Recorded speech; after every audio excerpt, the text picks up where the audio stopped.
Estimados oyentes, queridos amigos, encendemos las velas. Aquí comienza el candelabro.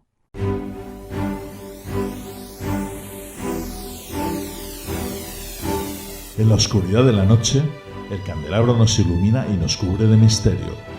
Arqueología imposible, geometría sagrada, simbología, encuentros cercanos a la muerte, esoterismo, ocultismo, misterios de la historia y ciencias de frontera que nos llevarán a otra dimensión. Todos los viernes a medianoche en Cadena Azul Radio y Azul FM. También puedes vernos en nuestro canal de YouTube y escucharnos en la plataforma iVoox.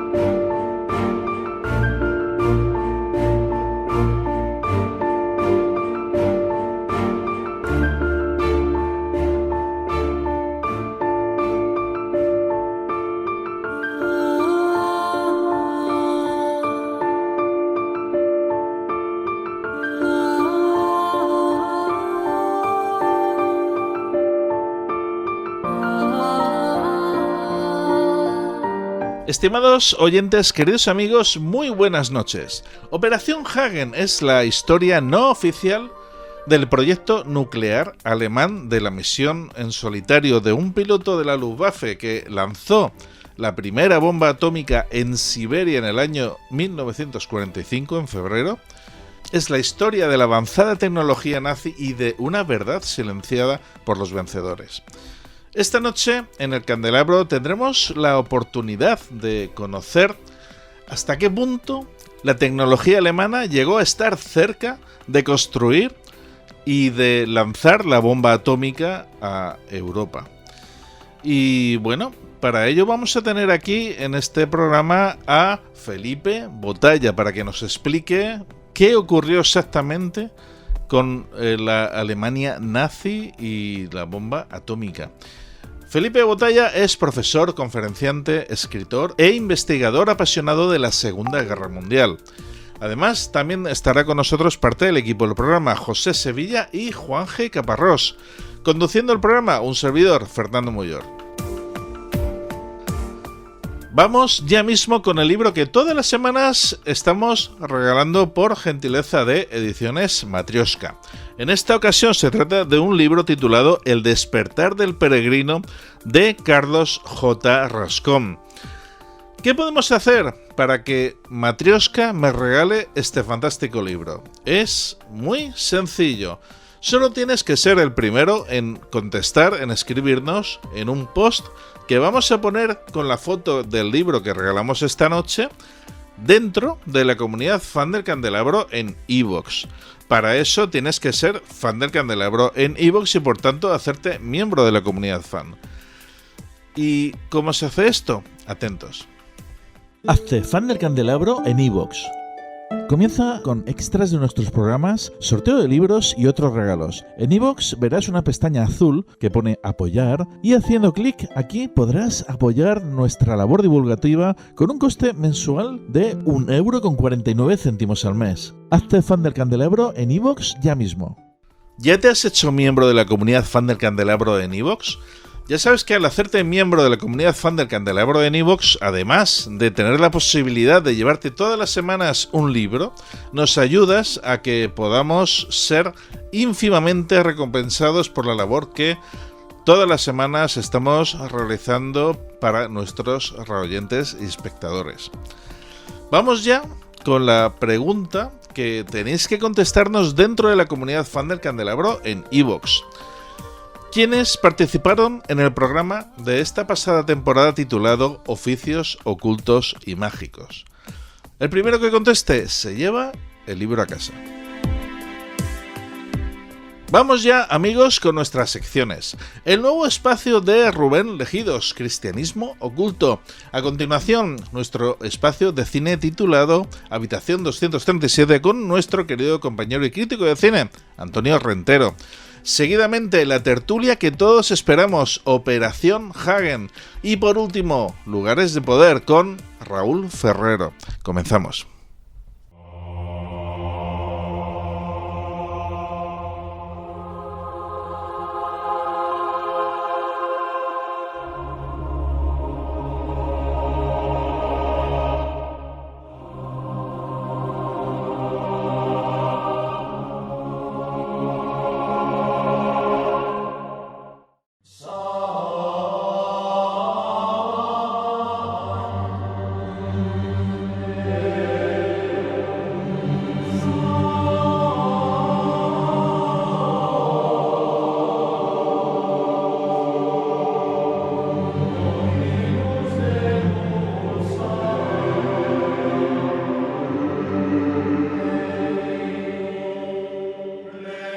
Buenas noches a todos los oyentes de este espacio llamado Cristianismo Oculto.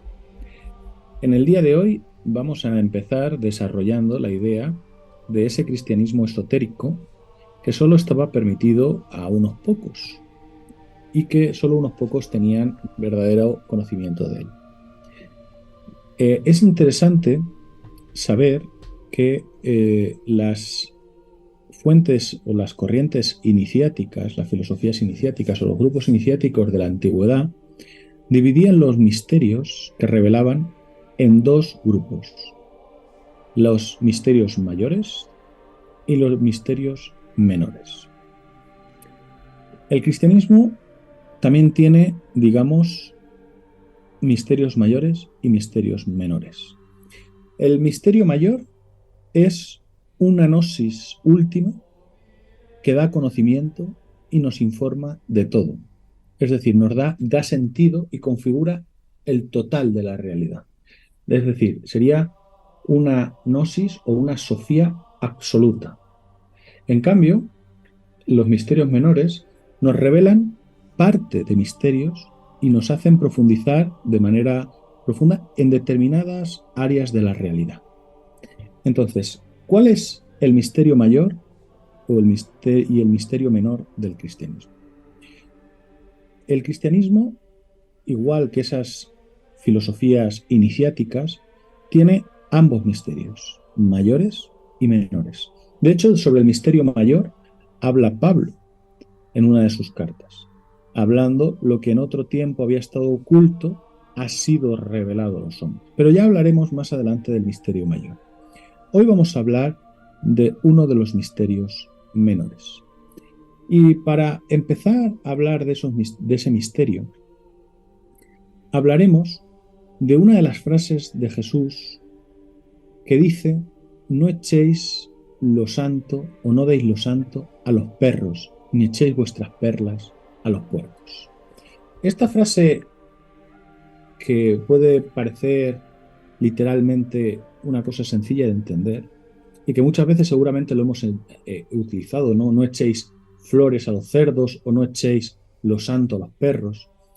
A priori puede parecer algo popular, algo que se entiende fácilmente. Si profundizamos realmente, vemos que en la iglesia primitiva había una palabra para hablar de las personas profanas. ¿Y quién eran las personas profanas? Las personas que no habían sido iniciadas en los conocimientos menores y mayores. Eran conocidos como perros. Por lo tanto, en este contexto, esta idea de no echéis lo santo a los perros, lo que nos estaría haciendo es una advertencia, o estaría haciendo una advertencia a los iniciados en el cristianismo, a que hay determinado conocimiento que no puede ser desvelado a quien no está preparado. De hecho, a los iniciados se les conocía de muchas maneras y se les hacía referencia de múltiples maneras. Por ejemplo, se hablaba, para hablar de la iniciación, como el reino de Dios, el reino de los cielos, el sendero estrecho. Ya sabéis que a los cristianos primitivos les llamaban los del camino. De hecho, les hablaban de ellos también como un niño pequeño. Al final, lo que buscaban dar era la idea de perfección. El iniciado era el perfecto. ¿Por qué? Porque entre los esenios había 3 órdenes en sus comunidades, ¿vale? Había 3 órdenes o 3 grados iniciáticos. Estaban los neófitos, estaban los hermanos y estaban los perfectos. Estos perfectos eran los que habían sido iniciados en ese conocimiento último y en ese misterio mayor. Por lo tanto, cuando hablamos de que Jesús pudo decir, no echéis a lo santo a los perros, puede ser una advertencia para, primero, no revelar el conocimiento último o menor a quien no debe de tenerlo, a quien no está preparado espiritualmente para tenerlo. Segundo, puede estar hablando también de que un perfecto, un iniciado, no debe de decírselo a uno que tiene un segundo grado o a un neófito. Hay que respetar el crecimiento espiritual de las personas.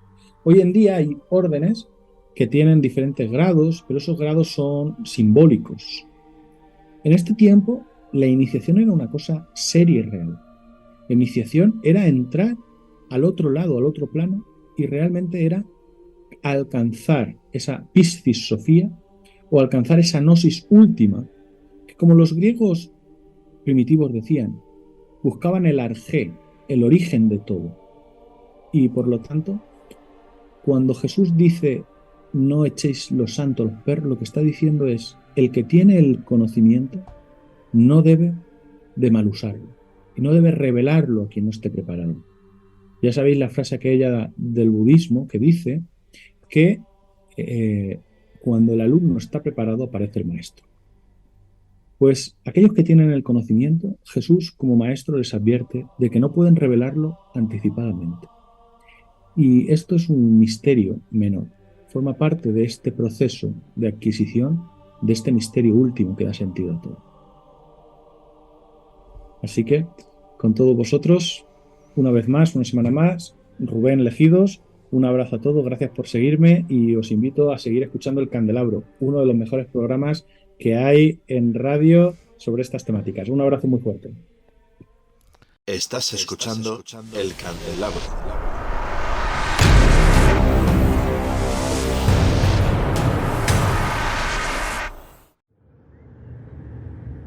Habitación 237.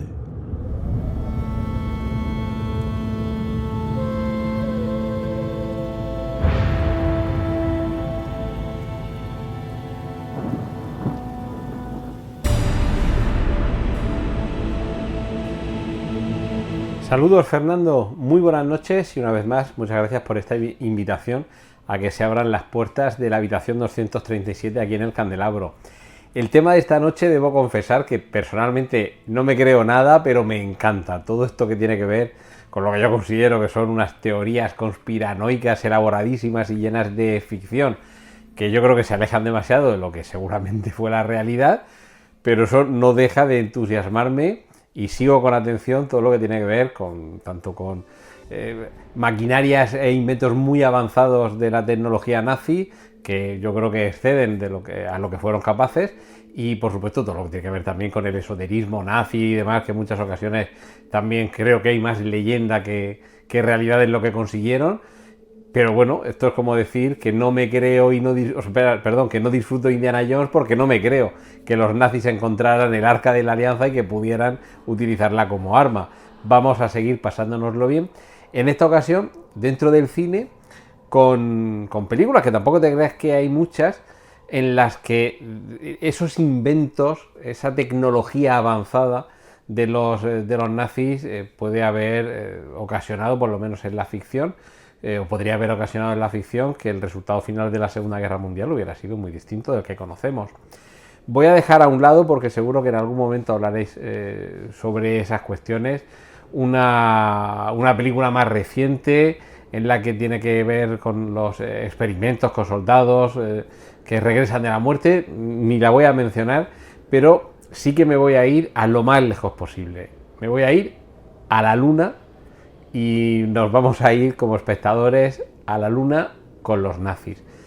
Esto es una opinión personal, pero a mí me parece que las películas de las que os voy a hablar esta noche, Iron Sky, una trilogía, tienen su primer fundamento, su primera base, no tanto en todas estas historias en torno a la avanzada tecnología de la Alemania nazi, sino a lo que consiguió una película del año 2004, Sky Captain y el mundo del mañana, dirigida por Kerry Conran, protagonizada por Jude Law, Gwyneth Paltrow, Angelina Jolie y Sir Laurence Olivier.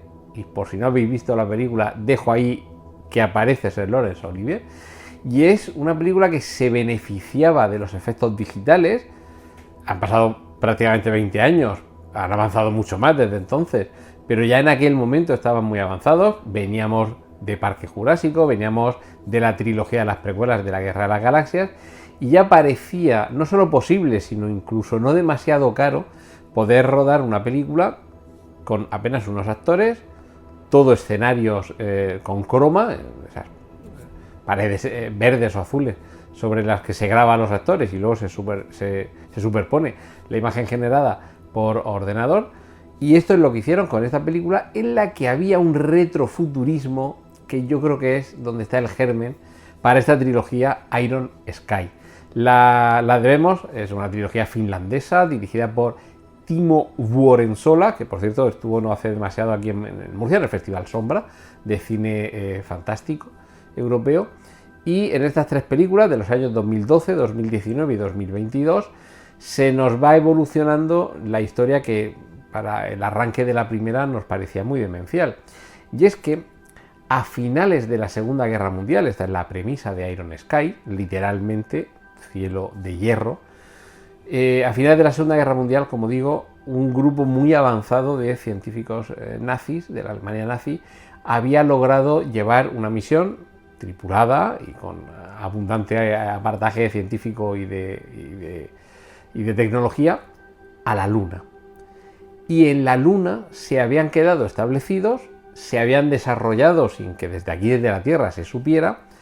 Y en el año 2018, la película es de 2012, pero en el año 2018, en el futuro, para el momento en el que se estrenó, regresaban los nazis desde la Luna para conquistarnos. Y la cuestión es que desde entonces, desde esas postrimerías de la Segunda Guerra Mundial hasta el año 2018, en esos 60 y pico años, la tecnología que habían desarrollado era muy superior a la que había disponible aquí en la Tierra, con lo cual constituían una amenaza para que llegara ese Reich milenario, ese cuarto Reich, llegara en este caso, y por fortuna, solamente desde el mundo de la ficción. Pero claro, la premisa es tan disparatada que solamente era posible gracias a unos efectos especiales, efectos digitales, que no estaban nada mal para la época, pero que desde luego rivalizaban, o sea, no eran rivales para los presupuestos de largometrajes, las grandes superproducciones hollywoodienses. Aún así, y partiendo de la base de que la premisa es un poquito loca, la película se disfruta mucho. Y fue tal el éxito que tuvo que con posterioridad, ya digo, la película Iron Sky se estrena en el 2012, pues en el 2019 hubo una secuela, Iron Sky, The Coming Race, que en esta ocasión, si ya nazis provenientes de la Luna nos parecía ya una cosa casi asumible, ahora vamos a sumar criaturas reptiloides y una conflagración completamente loca.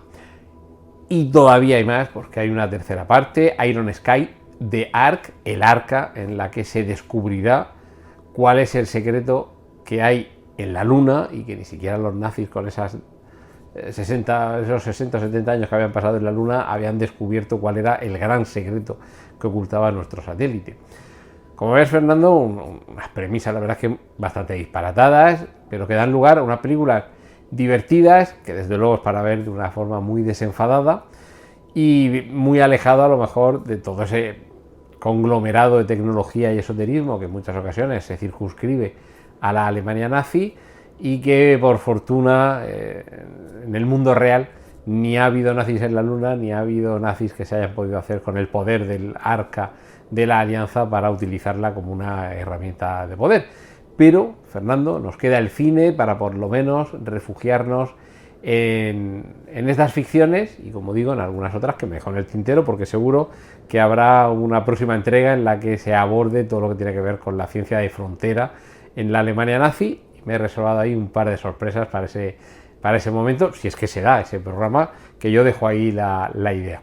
Y nada más, Fernando, una vez más, reiterar el agradecimiento a esta invitación, a que se abran las puertas de la habitación 237 aquí en el Candelabro. Un abrazo muy fuerte para ti, un saludo muy afectuoso para tus invitados, para quienes nos escuchan o nos ven a través de YouTube.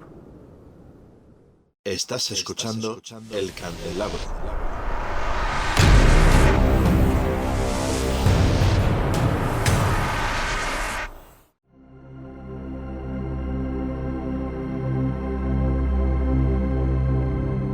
Operación Hagen es la historia no oficial del proyecto nuclear alemán, la avanzada tecnología nazi y una verdad silenciada por los vencedores.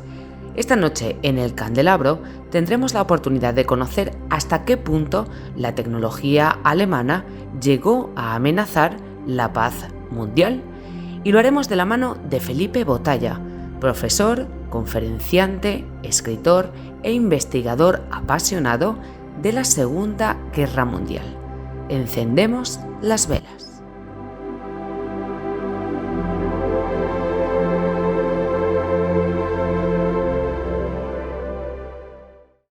Estimados oyentes, queridos amigos, muy buenas noches. Aquí estamos nuevamente en el Candelabro y muy bien acompañado, como es habitual, por nuestro invitado en esta ocasión, Felipe Botalla. Felipe, muy buenas noches. Muy buenas noches, amigo Fernando. Nada, muy bien, encantado de que hayáis contado conmigo y que te acuerdes de mí. Hombre, claro que sí. Además que bueno, siempre contigo pasamos un rato estupendo y bueno, siempre es un placer y esta es tu casa, ya lo sabes, que contaremos contigo más de una vez. No, eso seguro. Muchísimas gracias. Gracias. Tenemos también aquí a nuestros compañeros José Sevilla. Buenas. Muy buenas tardes. Y Juan G. Caparrós. Buenas noches. Un tema hoy apasionante y creo que está de máxima actualidad. Pues sí, vamos a hablar ni más ni menos que de la operación. Bueno, se llama Operación Hagen. ¿Ese fue el nombre auténtico de esto, de lo que vamos a hablar esta noche, Felipe? Vamos a ver, Operación Hagen es el nombre que yo le puse al proyecto atómico alemán. Hagen era el nombre de una de las bombas concretamente. Tenía nombre wagnerianos y uno era Hagen. Entonces, a partir de aquí, pues yo hice todo un trabajo de investigación y además hice pues toda una novela histórica que se llama, basada en hechos reales, y luego hay una parte que yo le llamo una ficción verosímil, ¿no? Que hace encajar piezas y rellena huecos de la historia que en principio nadie sabe, ¿no? Pero que tienen... Yo creo que lo que he hecho hasta ahora es un trabajo de aproximación bastante verosímil a lo que pudo pasar, ¿no? Evidentemente hay lazos sueltos, estamos de acuerdo, pero la historia yo creo que fue más o menos así, más o menos, ¿eh? Yo no soy historiador, que vaya eso por delante, ¿no? Pero he construido estos libros y este en concreto sobre el tema atómico alemán, el proyecto atómico alemán. Bien. Bueno, pues vamos, la verdad es que me ha sorprendido mucho y bueno, la primera pregunta que se me había ocurrido era precisamente esto, ¿no? Sobre la autenticidad de todo esto que cuentas en el libro. A ver, el libro es el primero que he hecho de 8 libros hasta este momento. Yo pensaba hacer una trilogía sobre el tema tecnológico alemán, la alta tecnología alemana, ya que apenas hay documentación, apenas hay libros, hay alguna cosa en inglés, es cierto, incluso en francés, pero no es muy habitual. O sea, los libros generalmente son de guerra y batallas y tal. Por lo tanto, encontré que creí que era una zona todavía no explotada, por lo menos no investigada de una forma más o menos seria, ¿no? Y ahí me metí. La cosa viene de los años 60, fíjate tú, porque en mi casa, no sé si lo había comentado en esta tertulia, pero una vez que me han preguntado de dónde viene todo esto viene yo entonces tenía 12 o 13 años. Y en mi casa había mucho ambiente internacional porque mi padre trabajaba para una compañía norteamericana con base en Alemania. Concretamente era Pepsi-Cola. Y entonces él fue una de las personas que montó con ingenieros las diversas fábricas de Pepsi-Cola, concretamente en Cataluña, en Valencia y en Baleares. Y a mi casa venían muchas veces pues, los ingenieros que venían aquí a montar la maquinaria. Habían ingleses, habían alemanes, habían americanos. Y con lo cual había un ambiente muy internacional. Y recuerdo un día que vinieron concretamente tres técnicos alemanes En aquel momento eran nombres de unos 40 y pocos, 50 años en algunos casos, con lo cual eran nombres que durante la guerra eran de unos 30 más o menos. Y recuerdo que además venía uno, precisamente uno me hizo, vamos, era chocante porque era un hombre que le faltaba un brazo, un ojo y una pierna, que lo había perdido dentro de un Panzer IV en Stalingrado. Y él pudo salir, el último Junker que salió en enero del 43, él pudo escapar del cerco de Stalingrado, concretamente. Bueno, este era un técnico. Pero hubo otro que, claro, allí pues se conversaba de muchas cosas, hacíamos después de cenar había una tertulia. Y recuerdo que uno de estos técnicos dijo que pues salió el tema de la bomba atómica. Y entonces, Hiroshima, Nagasaki y tal cual. Y él dijo en un momento determinado, nosotros llegamos a la bomba atómica, nosotros tuvimos la bomba atómica en Alemania. Claro, yo me quedé en aquel momento petrificado. Lo que pasa es que no tuve capacidad de reacción con 12 años, te puedes imaginar, ¿no? Pues para mí la bomba atómica, pues eso, era Hiroshima, Nagasaki y poco más, ¿no? Pero aquella frase sí siempre me quedó en mi mente. Es decir, bueno, ese hombre, a ver, no tenía por qué engañarnos ni tenía que soltar la fantasmada. Estábamos en una casa particular entre varios amigos, que no era una cosa, puede soltar la mentira, ¿no? Y la verdad es que siempre me quedé con la idea de lo que dijo aquel hombre, que lamento por no haberle preguntado más, ni que nadie preguntase más, pero todos se quedaron helados, ¿no? En aquel momento y nadie reaccionó. El tema atómico es un tema muy interesante porque, como he comentado en alguna ocasión, a partir de junio del 44 empieza una guerra contra el reloj, contra el tiempo. Es decir, ganar tiempo para desarrollar las armas maravillosas. Y hay un hecho histórico que nos indica que en febrero del 45 los alemanes enviaron todo un cuerpo de ejércitos SS, más de 100.000 hombres, perfectamente pertrechados, con carros, etcétera, para defender Hungría, concretamente Budapest. A mí siempre me ha llamado la atención el por qué se envía tanta gente tan bien preparada. Eran unidades de combate muy potentes. Y sin embargo, no se veía una razón clara. Hasta que pude descubrir que la razón fue que iban a defender la fábrica Manfred Weiss, una fábrica que estaba dentro del proyecto atómico alemán y que estaba situada en Hungría. Claro, eso empezaba a tener sentido. Y os digo que fue una batalla feroz porque de esos 100.000 hombres, más de 90.000 cayeron allí, ¿eh? O sea, fue una batalla feroz. Sin embargo, también Anthony Beevor, el historiador británico que ha hecho libros sensacionales sobre batallas, habla de la batalla de Berlín, que fue una toma atómica. Entonces, mientras la batalla se desarrollaba, la NKVD, el primer barrio que se tomó fue el de Berlín-Dahlem, que es un barrio central, donde estaba situado, y está todavía, el Instituto Kaiser Guillermo, que era otro gran punto de la investigación atómica alemana en aquel momento sobre el tema atómico, sobre el tema nuclear. Los rusos que hicieron fue desmontar todo el instituto y llevárselo a Moscú, así de claro, mientras la batalla se desarrollaba hasta que terminó tal y cual. Claro, todo esto que nos indica que efectivamente había algo real en el tema nuclear que era bastante más avanzado de lo que nos han explicado normalmente, ¿no? Entonces, yo lo que he hecho en el libro Operación Hagen ha sido desarrollar una historia paralela, evidentemente, de lo que pudo haber pasado, sobre todo rellenando aquellos aspectos que han quedado oscuros a lo largo de la historia. Es decir, los alemanes no llegaron a nada, los alemanes no tuvieron la bomba atómica, los alemanes no tenían ni idea, etcétera. Os puedo decir que los alemanes tenían 3 proyectos atómicos. Uno hecho que era el oficial, que era de Albert Speer, donde estaba Heisenberg y otros grandes físicos, y ese era de consumo público. Es decir, los espías lo conocían, en fin, no había demasiado problema, y además era un plan atómico, un plan nuclear para, sobre todo, buscar propulsión tanto para submarinos como para barcos, incluso aviones. Con lo cual era más bien un tipo de búsqueda nuclear de carácter, yo le llamaría civil incluso. No digo que no hubiese una búsqueda militar, por supuesto, pero sobre todo era civil. Luego había luego estaba el Reichspost, o sea, la oficina de correos con Sorge, que era quien lo llevaba, y que junto con la Luftwaffe estaban investigando también el aspecto atómico o cómo desarrollar una bomba atómica, que ellos le llamaban bomba disgregadora. Ese era el nombre en código que usaba entonces, disgregadora. Y luego estaban las SS científicas, que estaban ya también en el asunto. ¿Qué pasó? Que con el tiempo el proyecto entre la Correos y la Luftwaffe se unió al de las SS, sobre todo a partir de julio del 44, que es el 20 de julio, cuando se produce el atentado contra Hitler en Rastenburg. Entonces, al unirse todo bajo el mando del general Kammler, que fue quien recibió la orden de llevar adelante todos los proyectos, de alto secreto alemán en tecnología, y fue el hombre que dio el impulso definitivo. Y a partir de aquí, ¿qué pasa? Pues se desarrollan unas bombas, varias, tanto de uranio como de plutonio, y que fueron luego utilizadas por los americanos en la Segunda Guerra Mundial. Es decir, las bombas que vemos que lanzan sobre Hiroshima y Nagasaki eran bombas originalmente alemanas. Y se ve claramente en el diseño, porque además me llamó también mucho la atención el cómo estaban pintadas. Había una que era como una abeja, que era la Fatman, la de plutonio, y otra que era de color azul metalizado, que era la Little Boy, que era la de uranio, que es la que se lanzó sobre Hiroshima. Claro, ¿qué pasaba? Los habían pintado porque ocultaban su verdadero color, que incluso yo tengo una fotografía de una bomba atómica alemana, que, bueno, concretamente de Little Boy, que aún lleva la G en la cola, que G en alemán indica Gefahr, que es peligro. Es decir, que era un código militar alemán totalmente.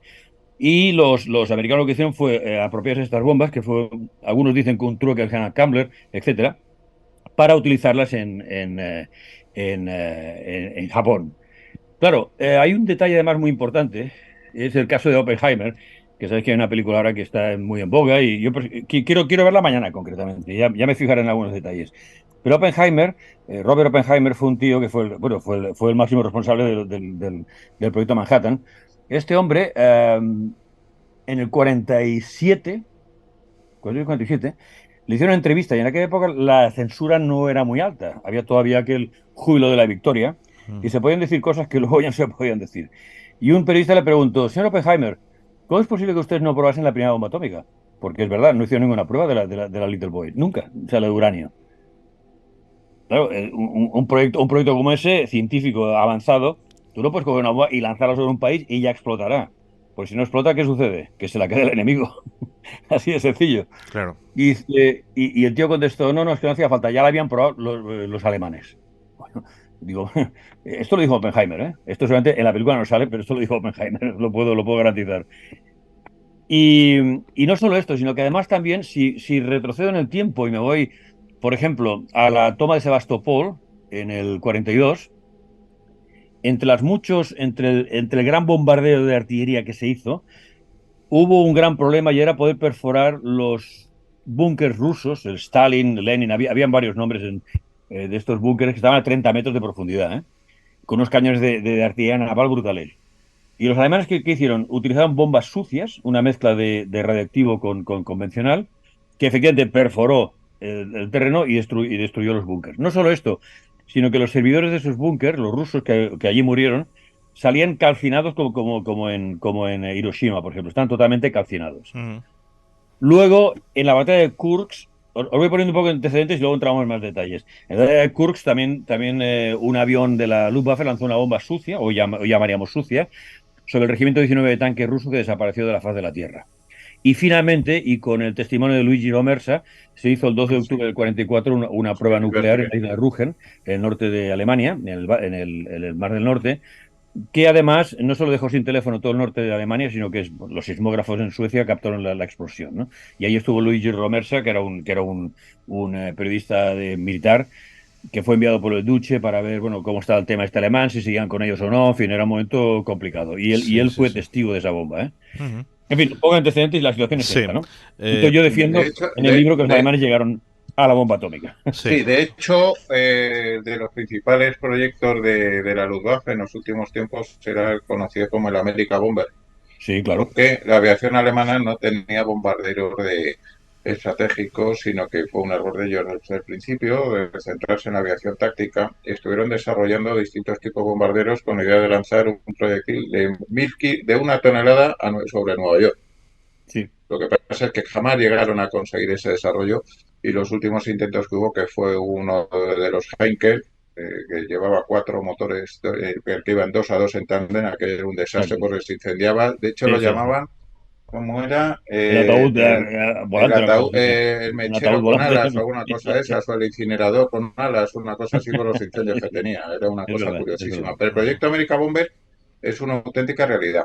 Y luego, dentro de los proyectos misilísticos, había uno que tiene un visor de realidad, que era un sustituto del A4, que era un misil con capacidad para llegar a Nueva York. Y luego también tenemos uno de mis favoritos dentro de la Wunderwaffe, que era el Silbervogel, que es el antecesor del transbordador espacial. Correcto, Si alguien ve las imágenes y tal, es realmente espectacular. Efectivamente. Y no solo esto, ya en el 42 la Luftwaffe había hecho un plano del efecto nuclear sobre la ciudad de Nueva York, sobre Manhattan. Es muy famoso en alemán con todo lo, o sea, punto de impacto y los diferentes radios, diferentes circunferencias del alcance calórico de la bomba atómica. Claro, la pregunta es, ¿pueden calcular eso? Lo que sí tenían mucho miedo era, los aliados, era a la utilización efectivamente, de las bombas sucias, que son las bombas que lo que dejan es que contaminan un área tremenda, porque son muchísimo más sencillas de su fabricación. Y luego lo que hablaba de Oppenheimer, yo leí un artículo muy interesante que decía que si bien los americanos tenían la capacidad, el problema lo tenían a la hora de desarrollar los detonadores del armamento nuclear, que era donde no estaban avanzados. Y luego el sistema, que también leí, porque yo no soy físico, obviamente, el sistema de la producción y la obtención del uranio y plutonio era distinto. El alemán era con agua pesada, que es la famosa voladura de la planta de agua pesada, mientras que los americanos eran por la vía de las centrifugadoras, creo que he leído, porque son líneas de investigación diferentes. Así es. Sí, sí. De hecho en el caso de la bomba de plutonio, tenía que explotar con una especie de collar, vamos a llamarlo así, de infrarrojos, que a la velocidad de la luz hacían explotar la bomba atómica que iba dentro y hacía explotar la bomba de plutonio. O sea, eran dos bombas en realidad lo que iba de aquello. Y esto ellos no lo habían conseguido. Hasta que se capturó el submarino U-243 en el U-245, se rindió a los americanos, que dentro llevaba un Messerschmitt 262 desmontado, llevaba este cinturón, digamos, para poner la bomba, llevaba, ¿qué más? Un montón de agua pesada, llevaba bastantes cosas muy adelantadas en aquel momento, y gracias a ese cinturón, digamos, vamos a llamarle así, que pudieron conseguir, pudieron hacer explotar en Nevada la bomba de plutonio, que eso sí que la hicieron explotar los americanos allí. Sí, Jorge. Sí, ¿perdón? Felipe, yo quisiera preguntarte. Claro, dime. Siempre se ha dicho que la invasión de la Alemania nazi sobre Noruega tuvo que se declaró en un principio neutral, fue, digamos, motivada por el tema de la consecución de la bomba atómica. ¿Es verdad eso o es una leyenda? A ver, ahí hubo 4 ataques sobre la fábrica en Noruega, y que fracasaron, excepto el último, que fue sobre el transbordador, que los alemanes se habían retirado ya el agua pesada y llevaban no sé cuántos litros en ese barco, y un comando inglés pues lo hundió ese barco en un lago en Noruega que tenía que atravesar y tal. Se le ha dado demasiada importancia a esa fábrica cuando en realidad no la tenía. O sea, de hecho, estaba ligada al proyecto, vamos a llamarle civil. O sea, no tanto militar, sino civil, que he comentado al principio, que es donde estaba Speer y donde estaba Heisenberg y otros físicos muy conocidos que luego estuvieron en una granja en Inglaterra y le estuvieron escuchando a ver qué decían y tal, ¿no? O sea, el ataque a esa fábrica no tenía demasiadas consecuencias a nivel investigativo, o de investigador en este caso. Pero sí, es cierto que es verdad, hubo esta fábrica allí en Noruega, efectivamente, así fue. Y fue atacada por avión. Felipe, perdona, Felipe, que ellos, digamos, estuvieron cerca de tener la bomba atómica, o se puede afirmar que la consiguieron. No, yo lo afirmo. Yo le afirmo que lo tuvieron, claro que lo tuvieron. El problema está, o la cosa está, que claro, esto no se lo puedes conceder al régimen alemán porque demostraría que tenían bondad. ¿Qué quiere decir esto? Claro, si lo hubiesen tenido, lo hubiesen lanzado. ¿De acuerdo? No. Nosotros sí lo hemos conseguido y la hemos lanzado. ¿Me explico? A ver, ¿por dónde voy yo? Yo en el libro que defiendo es que fue lanzada sobre Tugunska, en Siberia. Un avión, un Ju-188 de estos con estos 4 motores en 2, digamos, que consiguió llegar hasta Tunguska, lanzó la bomba y volvió. De hecho, no solo eso, sino que lanzó la bomba y todo el avance ruso en aquel momento, que era a alta velocidad, se detuvo durante 3 días. O sea, Stalin hizo aquí ha explotado algo. Lo que pasa es que Stalin no dijo nada porque él esperaba quitar otra bomba o alguna bomba sobre Moscú, cosa que no sucedió, y entonces ordenó a las tropas continuar ya hasta Berlín. Pero se paró el ataque durante 3 días. Esto no es broma, o sea, es constatable. Entonces lanzó esta bomba, que es la que luego se sirvió como excusa para ocultar todo el tema de Tunguska. Es decir, en 1908 sí que hubo toda una serie de fenómenos, meteoros, digamos, que se vieron en aquel momento, pero no fue la explosión que ellos comentan. La explosión fue muy posterior. Y de hecho las fotos que tú ves son fotos hechas por el equipo de Stalin, aéreas, donde explican que esas fotos son de Tunguska, que no son de ninguna bomba. O sea, ellos querían ocultar lo que había pasado. Cosa ridícula, porque de 1908 al año 45 toda la vegetación se hubiese revitalizado de nuevo. Esto es un efecto que hacen las bombas. En tan solo 3 días se paralizó, paralizó 3 días. Solamente 3 días. O sea, al cuarto día ya se podía avanzar con tranquilidad después de haber explotado la bomba. No. Es que lo que se refiere es que Stalin ordenó parar la ofensiva durante 3 días pensando que les iban a soltar otra bomba, exactamente. Y que como vieron que no caía esa bomba, decidieron seguir el ataque. Exactamente, esto es. Perdón, es que me he explicado mal. Efectivamente, así fue. O sea que algo sucedió para que Stalin, en pleno apogeo de la victoria, diga, oye, para, que esto es muy gordo, ¿no? Sin embargo, pues vio que no había otra, pues oye, continuamos y ya llegamos hasta Berlín, tomamos el Instituto Kaiser Guillermo, tomamos la fábrica Manfred Weiss en Budapest y nosotros continuamos con nuestro proyecto atómico en Rusia. ¿Y cómo obtuvieron esos conocimientos los alemanes para crear esta bomba atómica? A ver, ellos estaban muy adelantados en muchísimas cosas. Para mí fueron 12 años increíbles, porque del año 33 al 45 el desarrollo técnico que hay en Alemania es brutal. Es como si hubiese habido una solapación del espacio-tiempo y de repente recorren, no sé, 50, 60, 70 años en un espacio muy corto de tiempo, ¿no? O sea, para mí también es un misterio, ¿no? Lo cierto es que ellos ponían todo tipo de recursos y todo tipo de ingenio, y fíjate que Alemania había sido un país no solo de científicos, sino grandes filósofos, grandes músicos. De todo eso no ha quedado nada hoy, si te fijas.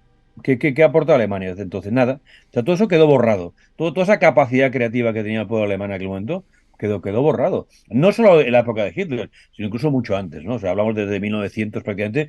Alemania se desarrolló de una forma tremenda. Y sin embargo, luego se ha parado y, bueno, Alemania es un país cualquiera, sin más sentido. Yo le llamo la ex-Alemania, ¿no? Claro, esto no son alemanes. Esto es otra cosa, ¿no? Entonces es curioso, hay gente que habla de que si capturaron un ovni, entonces a partir de aquí o se estrelló allí e hicieron ingeniería reversa, no lo sé, a mí esto ya me suena demasiado fantástico, ¿no? Pero sí que es cierto que supieron avanzar en muchos campos además.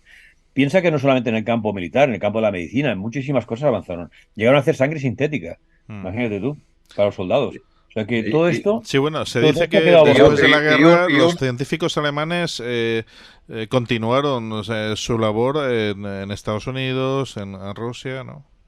Bueno, claro, muchos fueron capturados y llevados en la operación Paperclip a Estados Unidos, otros fueron a Inglaterra, otros fueron a Rusia. Y luego no te engañes, y muchos continuaron en Alemania, y por ejemplo el CERN, que tú habrás oído hablar entre Suiza y Francia, que es aquel el colisionador de hadrones, empieza en el año 52. Entonces la pregunta es, ¿qué científicos habían en el año 52? ¿Ingleses? ¿Franceses o alemanes? ¿Qué creéis? Claro. De hecho, me gustaría apuntar que ahora, por ejemplo, con la crisis se está hablando de los combustibles sintéticos, y los combustibles sintéticos fueron ya desarrollados a partir del año 43, porque eran el único recurso que tenía especialmente los reactores alemanes para poder funcionar. Exacto. Y nos están vendiendo ahora mismo como una cosa absolutamente novedosa, algo que podríamos decir el chiste que es más viejo que el hilo negro. Lo que pasa es que nos lo están colocando como nuevo. Es verdad. No, a ver, se habla de que el 30%, algo más del 30%, un tercio del combustible alemán era sintético, porque Alemania no tenía petróleo, pero tenía mucho carbón. Y de ahí se produce la gasolina sintética o el combustible sintético. Es decir, que ellos en esto tenían mucho y bueno, otra vez, el ingenio supo buscar combustible donde parecía no haberlo, ¿no? Pero claro, para todo esto hay que tener una preparación y un sentido de la investigación que no se tenía en otros países en aquel momento. De todas formas, Felipe, se dan las paradojas de que hay grandes avances, pero uno de los grandes problemas que afectan a la guerra en Alemania es la multiplicidad de líneas de investigación, de líneas de desarrollo de producto, por así decirlo, y lo que se llama también la overingeniería, ¿no? Es decir, el exceso de la complicación. Porque tú te encuentras, por ejemplo, que empiezan a hablar de vehículos blindados y van a la hiperespecialización, de tal manera que eso va a encontrar la producción en masa de una manera tremenda. Totalmente. No, eso tienes toda la razón. O sea, el número de modelos que se llegaron a hacer de carros, en el caso de los carros, fue espectacular. Y la pregunta es, ¿por qué? Luego te vas a Estados Unidos, tienen el Sherman, el Stuart y poco más. Es decir, que los tíos concentraban todo su trabajo en un par de blindados. Bueno, Felipe, hay una cosa importante que también hay que tener en cuenta, que es que incluso en los últimos tiempos de RAID hay una corrupción importantísima por parte de la industria, de los grandes grupos industriales, que en lugar de ir por el país están velando por sus propios intereses, o sea, y se siguen fabricando modelos independientemente de que no resultan a ser los más adecuados. Por eso es la paradoja, efectivamente, que tenemos reactores y sin embargo no se consigue desarrollar un motor suficientemente potente para los nuevos carros que siguieron aguantando los pobres con el Maybach prácticamente toda la guerra. Es verdad, sí, es así. Sí, en esto no parecieron tener una visión, digamos, de concentrar esfuerzos en dos, tres modelos, vamos a decir, y a partir de aquí, y luego desarrollar, si quieres, más adelante otros modelos, ¿no? Pero es verdad. Yo creo que querían ser tan especializados y querían buscar tantas respuestas que se equivocaron en esto. Yo lo creo esto, porque esto representó un esfuerzo tremendo. Tenían equipos muy diferentes trabajando sobre un mismo proyecto, lo cual era tremendo, ¿no? En el caso de submarinos, pues también hubo varios modelos, hasta que llegaron al 21 y al 23. El 21 ya representó el salto cualitativo brutal, pero claro, llegó al final de la guerra, con el que submarino ya no podías hacer nada. Es decir, sí que gastaron mucho tiempo y mucho esfuerzo y mucho dinero y mucha gente involucrada en desarrollos que era muy variado, o sea, no se concentraba en algo concreto. Y eso lo desarrollaron hasta el final. Y esto fue un error. Yo creo que fue un error muy grave y muy importante que costó mucho esfuerzo. Es verdad, es cierto. Entonces, en el caso del tema atómico, por ejemplo, el general Kambler consideraba que el tema nuclear era un tema totalmente obsoleto para él. Él buscaba armas mucho más adelantadas que lo nuclear. Pues él ya sabía o él consideraba que la bomba atómica era una bomba que dejaba el terreno inutilizado durante muchos años. Entonces, ¿yo para qué quiero eso? ¿No? ¿Para qué quiero conquistar un país que en el fondo está desolado? ¿No? ¿Qué hago yo con un país donde lanza una bomba atómica? Lanza una bomba sobre París, destruyo París y se hace inhabitable durante cientos de años, quizás. No lo sé. Pero él considera que era una arma obsoleta. Un arma sí que considera que era un arma de disuasión, que es lo que luego fue en la Guerra Fría. ¿Vale? Disuasión sí, pero no como arma efectiva en el frente, porque esto te lo destruye todo. Y mata a tu propia gente incluso. Claro. Con el paso del tiempo. Entonces, ¿para qué queremos esto? En el fondo, él lo pensaba esto, es curioso. De hecho, ha sido la paradoja de que en la Segunda Guerra Mundial, por ejemplo, tanto Alemania como Inglaterra disponían de gases neurotóxicos, el tabún, el sarín y todos estos, y no lo utilizaron precisamente porque sabían que el otro los tenía y que hubiera sido terrible. Incluso armas químicas, armas biológicas, se llegó a plantear también la utilización de antrax y eso, y tanto ingleses como alemanes decidieron no usarlo. O sea que imagínate, pues la bomba atómica, bueno, pues Kambler estaba en esta línea de pensamiento. De hecho, Alemania tenía una cantidad de litros de estos gases y de material de estos gases tremendo. Y lo podía haber usado en algún momento y no lo hizo. Pero pese a que luego en los campos de concentración se cargaron, ¿cómo se cargaron a miles de judíos? Es que no tiene nada que ver una cosa con otro, Fernando. El gas que se utiliza en los campos de concentración realmente es un insecticida. Los gases neurotóxicos son una cosa muchísimo más. Me refiero a que si tenían una barbarie, ya la barbarie la estaban realizando ahí en los campos de concentración, vamos, no. Sí. Ahí usaban el ciclón B, concretamente. Como dice muy bien el amigo Sevilla, era un bactericida y era sobre todo, había mucho tema de plagas, de pulgas y pulgones, y había sarna y había muchas cosas y luego el tifus. Entonces, claro, el ciclón B efectivamente se utilizó en los campos de exterminio, lo que dicen. Pero en el caso militar, había la posibilidad real de disponer de un stock enorme de gases y no se utilizaron. El mismo Hitler sufrió en la Primera Guerra Mundial el problema del gas. Estuvo ciego durante un tiempo, justo al terminar la guerra, en el 18. O sea que él había sufrido esto en el frente. Entonces, por alguna razón, pues oye, no estoy de acuerdo que se pusieron de acuerdo en que no se usasen, porque era un arma que no se podía controlar. Y no iban a ir con máscaras todo el día, ¿no? Pues imagínate la radiación, lo que sería, ¿no? O sea, muchísimo peor que el gas en este aspecto. Juanje. Felipe. Sí, Felipe, ¿hay quizás una cabeza visible o un máximo exponente de estos científicos que realmente consiguieron unos grandes avances? Había, digamos, como ahora estamos hablando de Oppenheimer en el lado digamos, americano. En el lado alemán hay un cabeza visible, hay alguien con nombre y apellido. Bueno, y estaba Heisenberg, que era un premio Nobel, estaba Planck, estaba Debrus, estaba la doctora Adler, habían varios que estaban trabajando en el proyecto atómico. Muchos de ellos de diferentes campos, que unieron sus conocimientos en un camino. Aquí lo hicieron bastante bien porque sí que concentraron su esfuerzo en un tema determinado, ¿no? Y aunque cada uno venía de distintas áreas del conocimiento. Para mí, la persona que llevó adelante el tema fue el general Kambler. El general Kambler fue un tío de una capacidad de trabajo que si todos los proyectos, digamos, secretos, él los hubiese tenido el año 39 o el año 38, yo no sé dónde hubiese llegado a Alemania. porque él en escasos meses lo que llegó a mover fue espectacular. ¿Y qué fue de este hombre? ¿Este hombre luego fue juzgado en Nuremberg o lo pillaron los rusos, los americanos? No. Hans Kammler desapareció y nunca se le reclamó nada. Y fue uno de los hombres que estuvo como ingeniero, fue uno de los grandes constructores de las bases subterráneas. Era un especialista en bases subterráneas, concretamente, en ingeniería. Ni se le cita en Nuremberg, ni se le busca jamás, desaparece del mapa.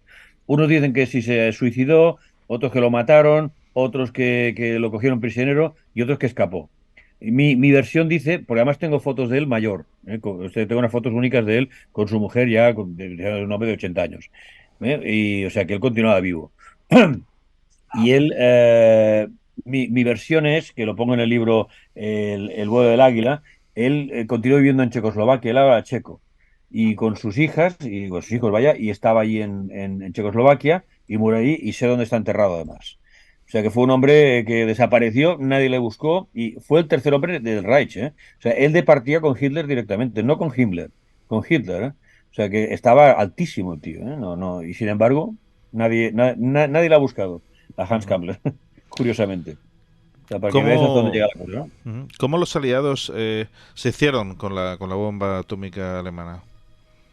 Bueno, una de las teorías que yo tengo es esta, que a través del general Kammler consiguió un trueque de las bombas. Una la tenía en Innsbruck y otra en Garmisch.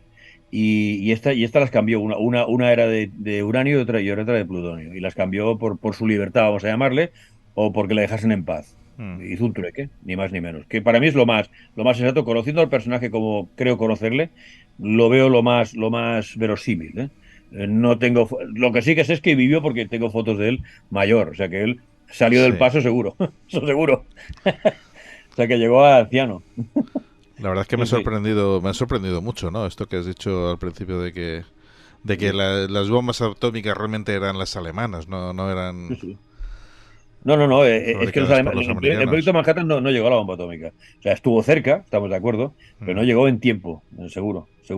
Y no solo esto, hubo un tercer ataque atómico sobre Japón, sobre una refinería. Wow. Sí, hubo una oleada de bombarderos y uno de ellos llevaba una bomba sucia que lanzó sobre una refinería en Japón.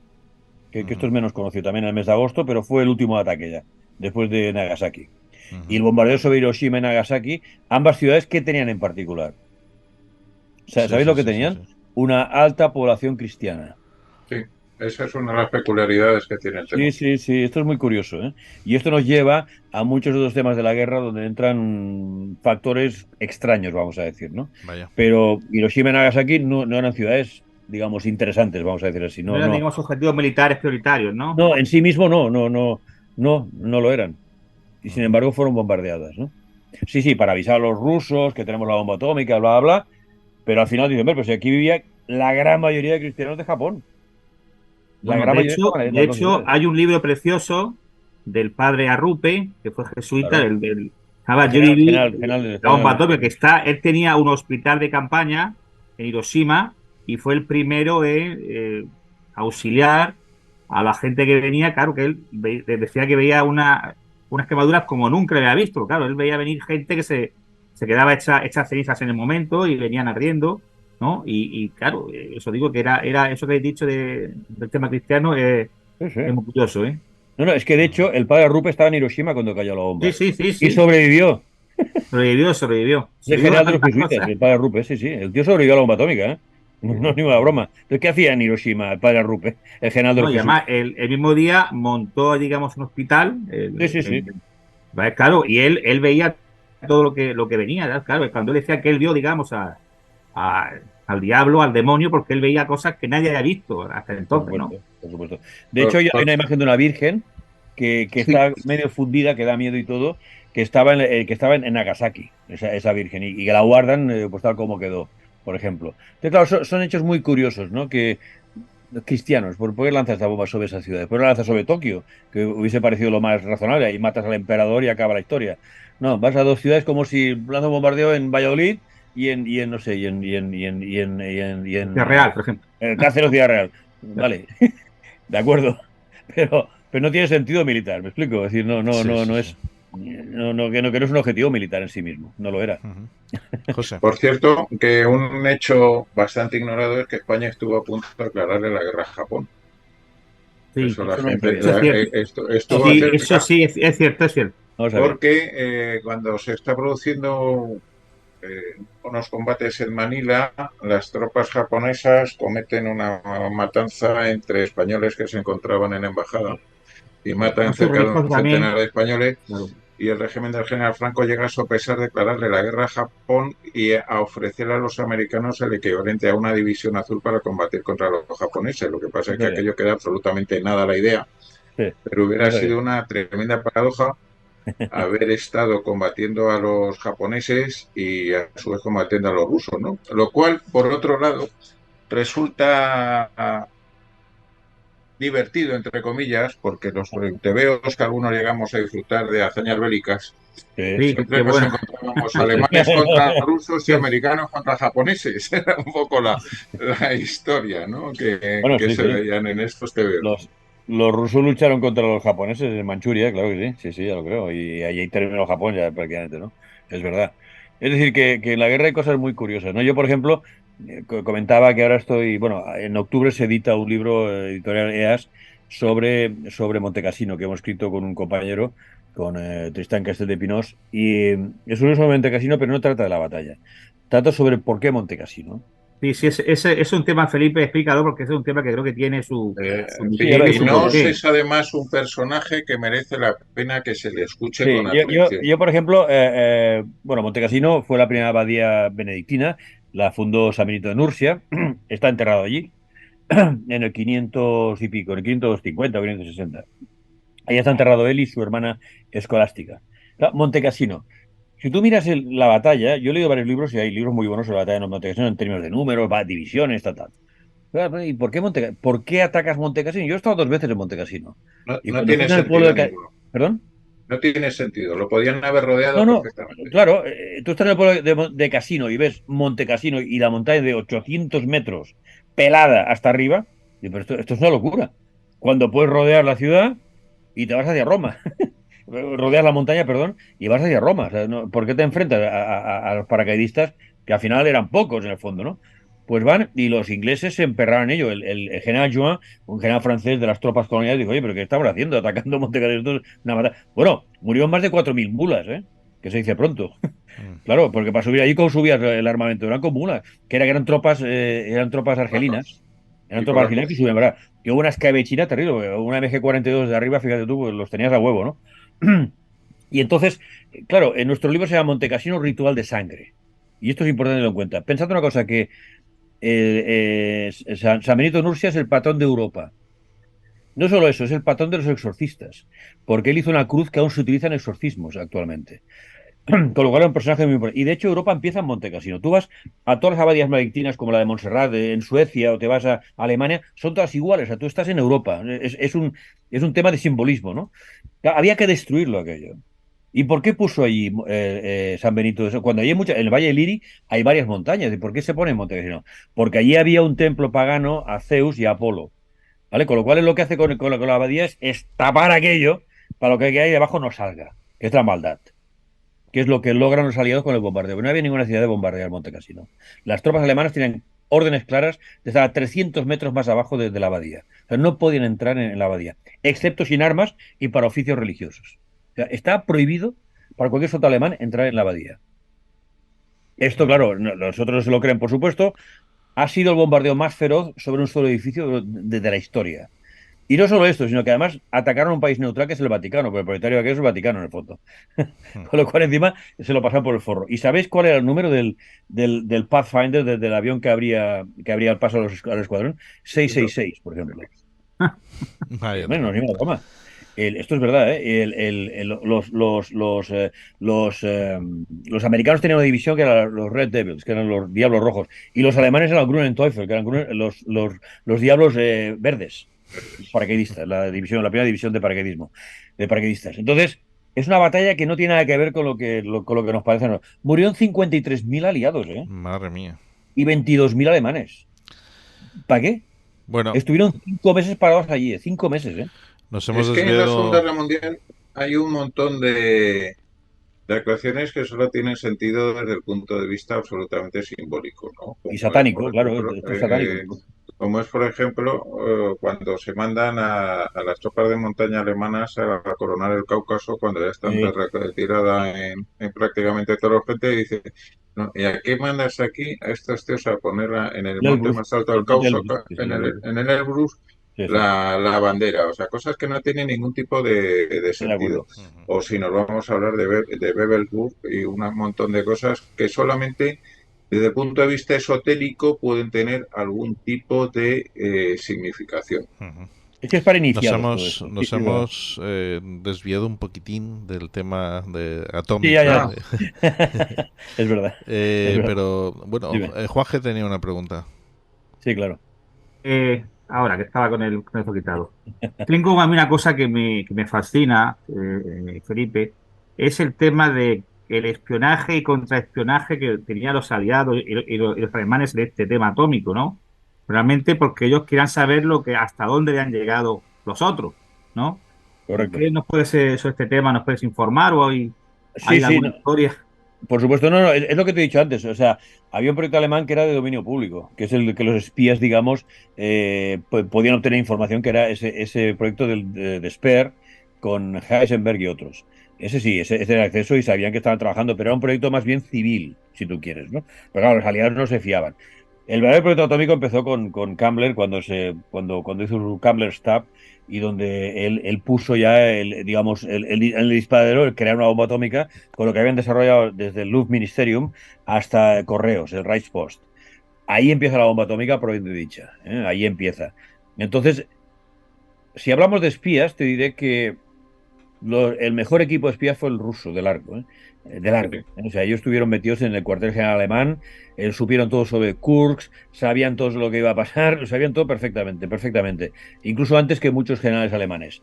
Los ingleses, pues, eran más bien comandos, claro que había espías, pero no fueron tan brillantes, ni los americanos siquiera. En esto los rusos hay que reconocer que lo hicieron muy bien. Estaba la Orquesta Roja, Capilla Roja, que es la que estaba metida en el alto mando alemán, a lo de Hitler. O sea, ellos sabían de primera mano qué es lo que iba a suceder. Y esto lo hicieron muy bien los rusos. O sea, sabían mucho de esto. Entonces, los rusos, y por eso entraron en Berlín-Dahlem, y tal como entraron, ya se llevaron por delante todo el Instituto Case de Guillermo y se llevan por delante la fábrica Manfred Weiss. Pues sabían que ahí había todo el tema atómico. Lo sabían por sus espías, ni más ni menos. Y esto los ingleses también tenían idea, y los americanos, de lo que estaba pasando, y por eso cuando capturaron a los científicos brillantes, muchos de ellos, que eran del proyecto, digamos, público, los llevaron a una granja en Inglaterra y los tuvieron allí varios días con unos micrófonos para ver qué decían. Toda la explosión de la bomba atómica, cómo caía en Hiroshima y en Nagasaki, y los alemanes se quedaban como muy sorprendidos. Claro, no es lo que ellos estaban investigando en aquel momento. Sin embargo, Kammler tenía muy claro que esas eran las bombas atómicas que querían los aliados. Es decir, los rusos hicieron un gran trabajo de espionaje y muy bien. O sea, en esto hay que reconocer que supieron hacerlo muy bien, de largo, ¿eh? Y además totalmente que no se dieron ni cuenta los alemanes. Y la Abwehr, que la llevaba el almirante Canaris, fue un auténtico desastre. Y de hecho, cuando matan a Heydrich en Praga, Heydrich, que paseaba con el almirante Canaris, que hablaba español, además había estado en Chile mucho tiempo, él tenía ya casi enfilado al amigo Canaris como traidor, porque muchos informes de Canaris estaban manipulados o eran tendenciosos. Y eso hizo morir a muchos soldados alemanes por información falsa. Por ejemplo, la Abwehr alemana fue un desastre. Los espías que envían a Inglaterra no los capturaban al momento, o sea, un desastre. ¿Habría cambiado el rumbo de la guerra si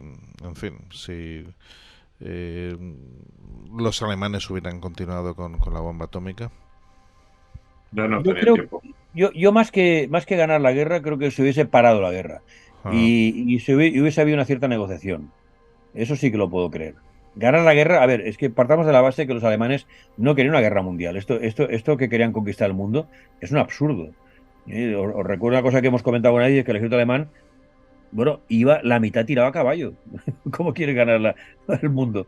Los famosos Panzer, todo esto eran cuatro Panzers en el fondo. Lo que pasa es que estaban muy bien comandados. Pero él seguía siendo un ejército tirado a caballo. Hasta el año 45 hubo caballos. Mirad las fotografías. Murieron millones de caballos, ¿eh? Millones. Que luego se los comían, claro, porque allí había hambre. En Stalingrado se comieron bastante, Stalingrado. Perdona, es que no te digo, perdona. En Stalingrado los caballos cayeron los pobres. No había comida, no había suministro. Claro.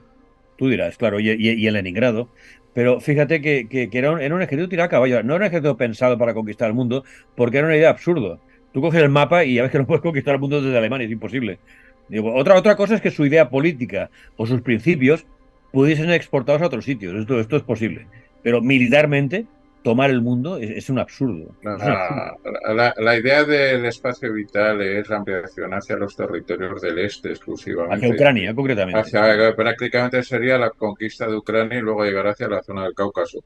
Eso Punto. es el periodo de expansión Sí. que aparece para la doctrina del espacio vital y viene muy bien detallado en un libro cuyo autor ahora no recuerdo, que es el Plan Maestro. Libro francamente bueno sobre ese tema. De hecho, en la Segunda Guerra Mundial, el único ejército que entra en la guerra totalmente mecanizado es el norteamericano. Claro.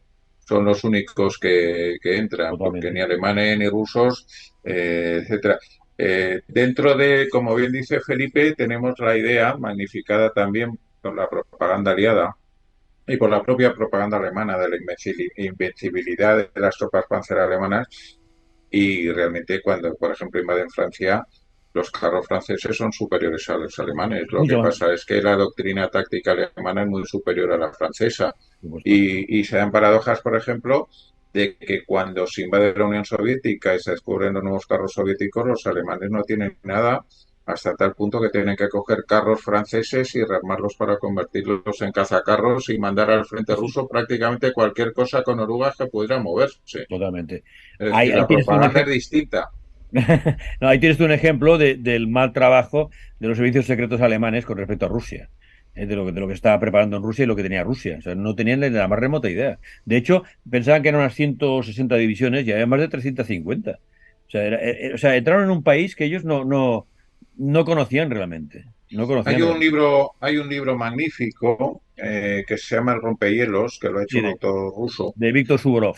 El de Suvorov, que lo que nos plantea es una nueva interpretación de la Segunda Guerra Mundial completamente diferente, de tal manera que lo que plantea a grandes rasgos es que Alemania se anticipa al ataque a Rusia, se anticipa al ataque que Rusia quiere hacer sobre Alemania. Efectivamente. Lo que hacen, diríamos hoy, es un ataque preventivo. Exactamente. Que esto hoy los historiadores alemanes no lo pueden decir esto, porque caen en el anatema y les caen incluso prisión. O sea, tú no puedes decir eso en Alemania. Puedes conceder algo positivo a Hitler. ¿Me explico? Y fue así, porque Rusia estaba preparada el 15 de julio para entrar en Europa. Y de hecho, en Suvorov lo explica que hay una conferencia de Stalin en la Escuela de Oficiales de Moscú en mayo del 41, o sea, 2 meses antes, donde dice que el comunismo tiene que entrar aunque sea con el martillo, en Europa. Pues se da cuenta que el obrero no aceptará nunca el comunismo. Y entonces prepara sus tropas. Y no solo esto, sino que, y también creo que lo comenté, pero yo cuando leía sobre la operación Barbarroja, me sorprendía la cantidad de prisioneros que llegaron a coger en nada. O sea, avanzaban desde Polonia a Rusia y caían prisioneros, pero miles, cientos de miles. La pregunta es, ¿qué hacían ahí esos tíos? Estaban apostados en posiciones de ataque. No estaban en sitios fijos, en búnkers o en casamatas. Estaban en medio del bosque preparados para la orden de asalto. Así de claro. Dime. Felipe, hemos hablado de la bomba atómica y ahora vamos a entrar aquí al meollo de lo que mola. Háblanos de los ovnis nazis y de la campana. Eso es algo que le puede ser muy entretenido a nuestros oyentes. Sí, el tema de los Hanebu y todos estos, de los Brill y todos estos artefactos voladores, hablo de ello en Operación Hagen, precisamente en el libro de la bomba atómica, porque creo que es un tema muy interesante. Se ha ridiculizado. Sí, vale. Y Colin Waldner también en Sudamérica. Gracias por. Oye, te lo tengo que dedicar, por cierto. A ver si nos vemos un día, hombre. Será un placer. Lo pongo porque forma parte de la avanzada tecnología que tenían. Una nave discoidal no es una nave extraña. Vayamos por ese punto. A ver, ya hay patentes alemanas de los años 20 de naves discoidales. ¿Por qué una nave no puede ser discoidal? ¿Cuál es la limitación? No tiene limitación, puede hacerlo. Lo que pasa es que fueron los alemanes los que se adelantaron a todo esto. Y claro, la operación High Jump, ¿no? Por ejemplo, en la Antártida, donde se supone que lucharon contra estas naves. Y luego Hollywood se lanza en profundidad para decir que cualquier nave discoidal que usted vea en el cielo es marciana. O sea, desvían la atención hacia los marcianos en vez de decir que son naves alemanas, coño. Lo que pasa es que eso no lo pueden decir, ¿no? Y entonces, bueno, desvían hacia los marcianos, son los marcianos, el ultimátum a la Tierra, en fin, los primeros avistamientos en el Monte Rainer, toda esa historia. Y esos son acciones para desviar totalmente la atención sobre unas posibles naves alemanas después de la guerra muy avanzadas, ¿no? El propio almirante Berg, que fue el que dirigió la operación High Jump, ya lo dice, nada, al marcharse a las 7 u 8 semanas de estar en la Antártida se tuvieron que marchar. Y él ya lo comenta, dice, Estados Unidos tiene un problema grave de seguridad porque hay naves que van de un polo a otro a velocidades tremendas y con las cuales nosotros no tenemos nada contra ellas, ¿no? No hay nada. Fíjate una cosa curiosa, yo hablé con un tío que estuvo en el Mount Olympus, que era el barco insignia, de la mente de ver, entonces era un chico joven, un marinero, chico, entonces de 18 años, y ya murió este hombre, era un americano. Y este me decía, estuvimos en contacto, y me decía, digo, bueno, pero ¿cómo eran? O sea, ¿contra qué luchabais? Es que no sabemos contra qué luchábamos. O sea, escuchar esto debe ser terrible porque yo sé que lucho contra un tanque, o contra un avión, o contra un barco. Dice, pero es que nosotros no sabíamos qué era aquello. Con lo cual, la sensación de inseguridad es absoluta. O sea, Claro. es terrible decir que no sé contra qué luchaba. Imaginaos por un momento el panorama que se presenta ante un soldado que no sabe qué tiene enfrente, ¿no? Contra un carro, pues puede intentar romper las cadenas o meterle no sé, a un pepino, ¿no? Aquello, ¿qué era aquello, no exactamente? Entonces, o sea, fue una cosa que me marcó esa frase, ¿no? No sabíamos contra qué luchábamos. O sea, Realmente horrible, ¿no? un grandísimo misterio, ¿no? Esa tecnología tan avanzada de los alemanes, ¿cómo pudieron llegar a ello? Bueno, Fernando, piensa que, por ejemplo, en el caso de la operación de High Jump, donde se supone que habían estas naves, no se desclasificará hasta el año 2035 porque aún afecta a la seguridad de Estados Unidos, ¿eh? Mm. ¿Es una cosa que pasó hace ahora 80 años?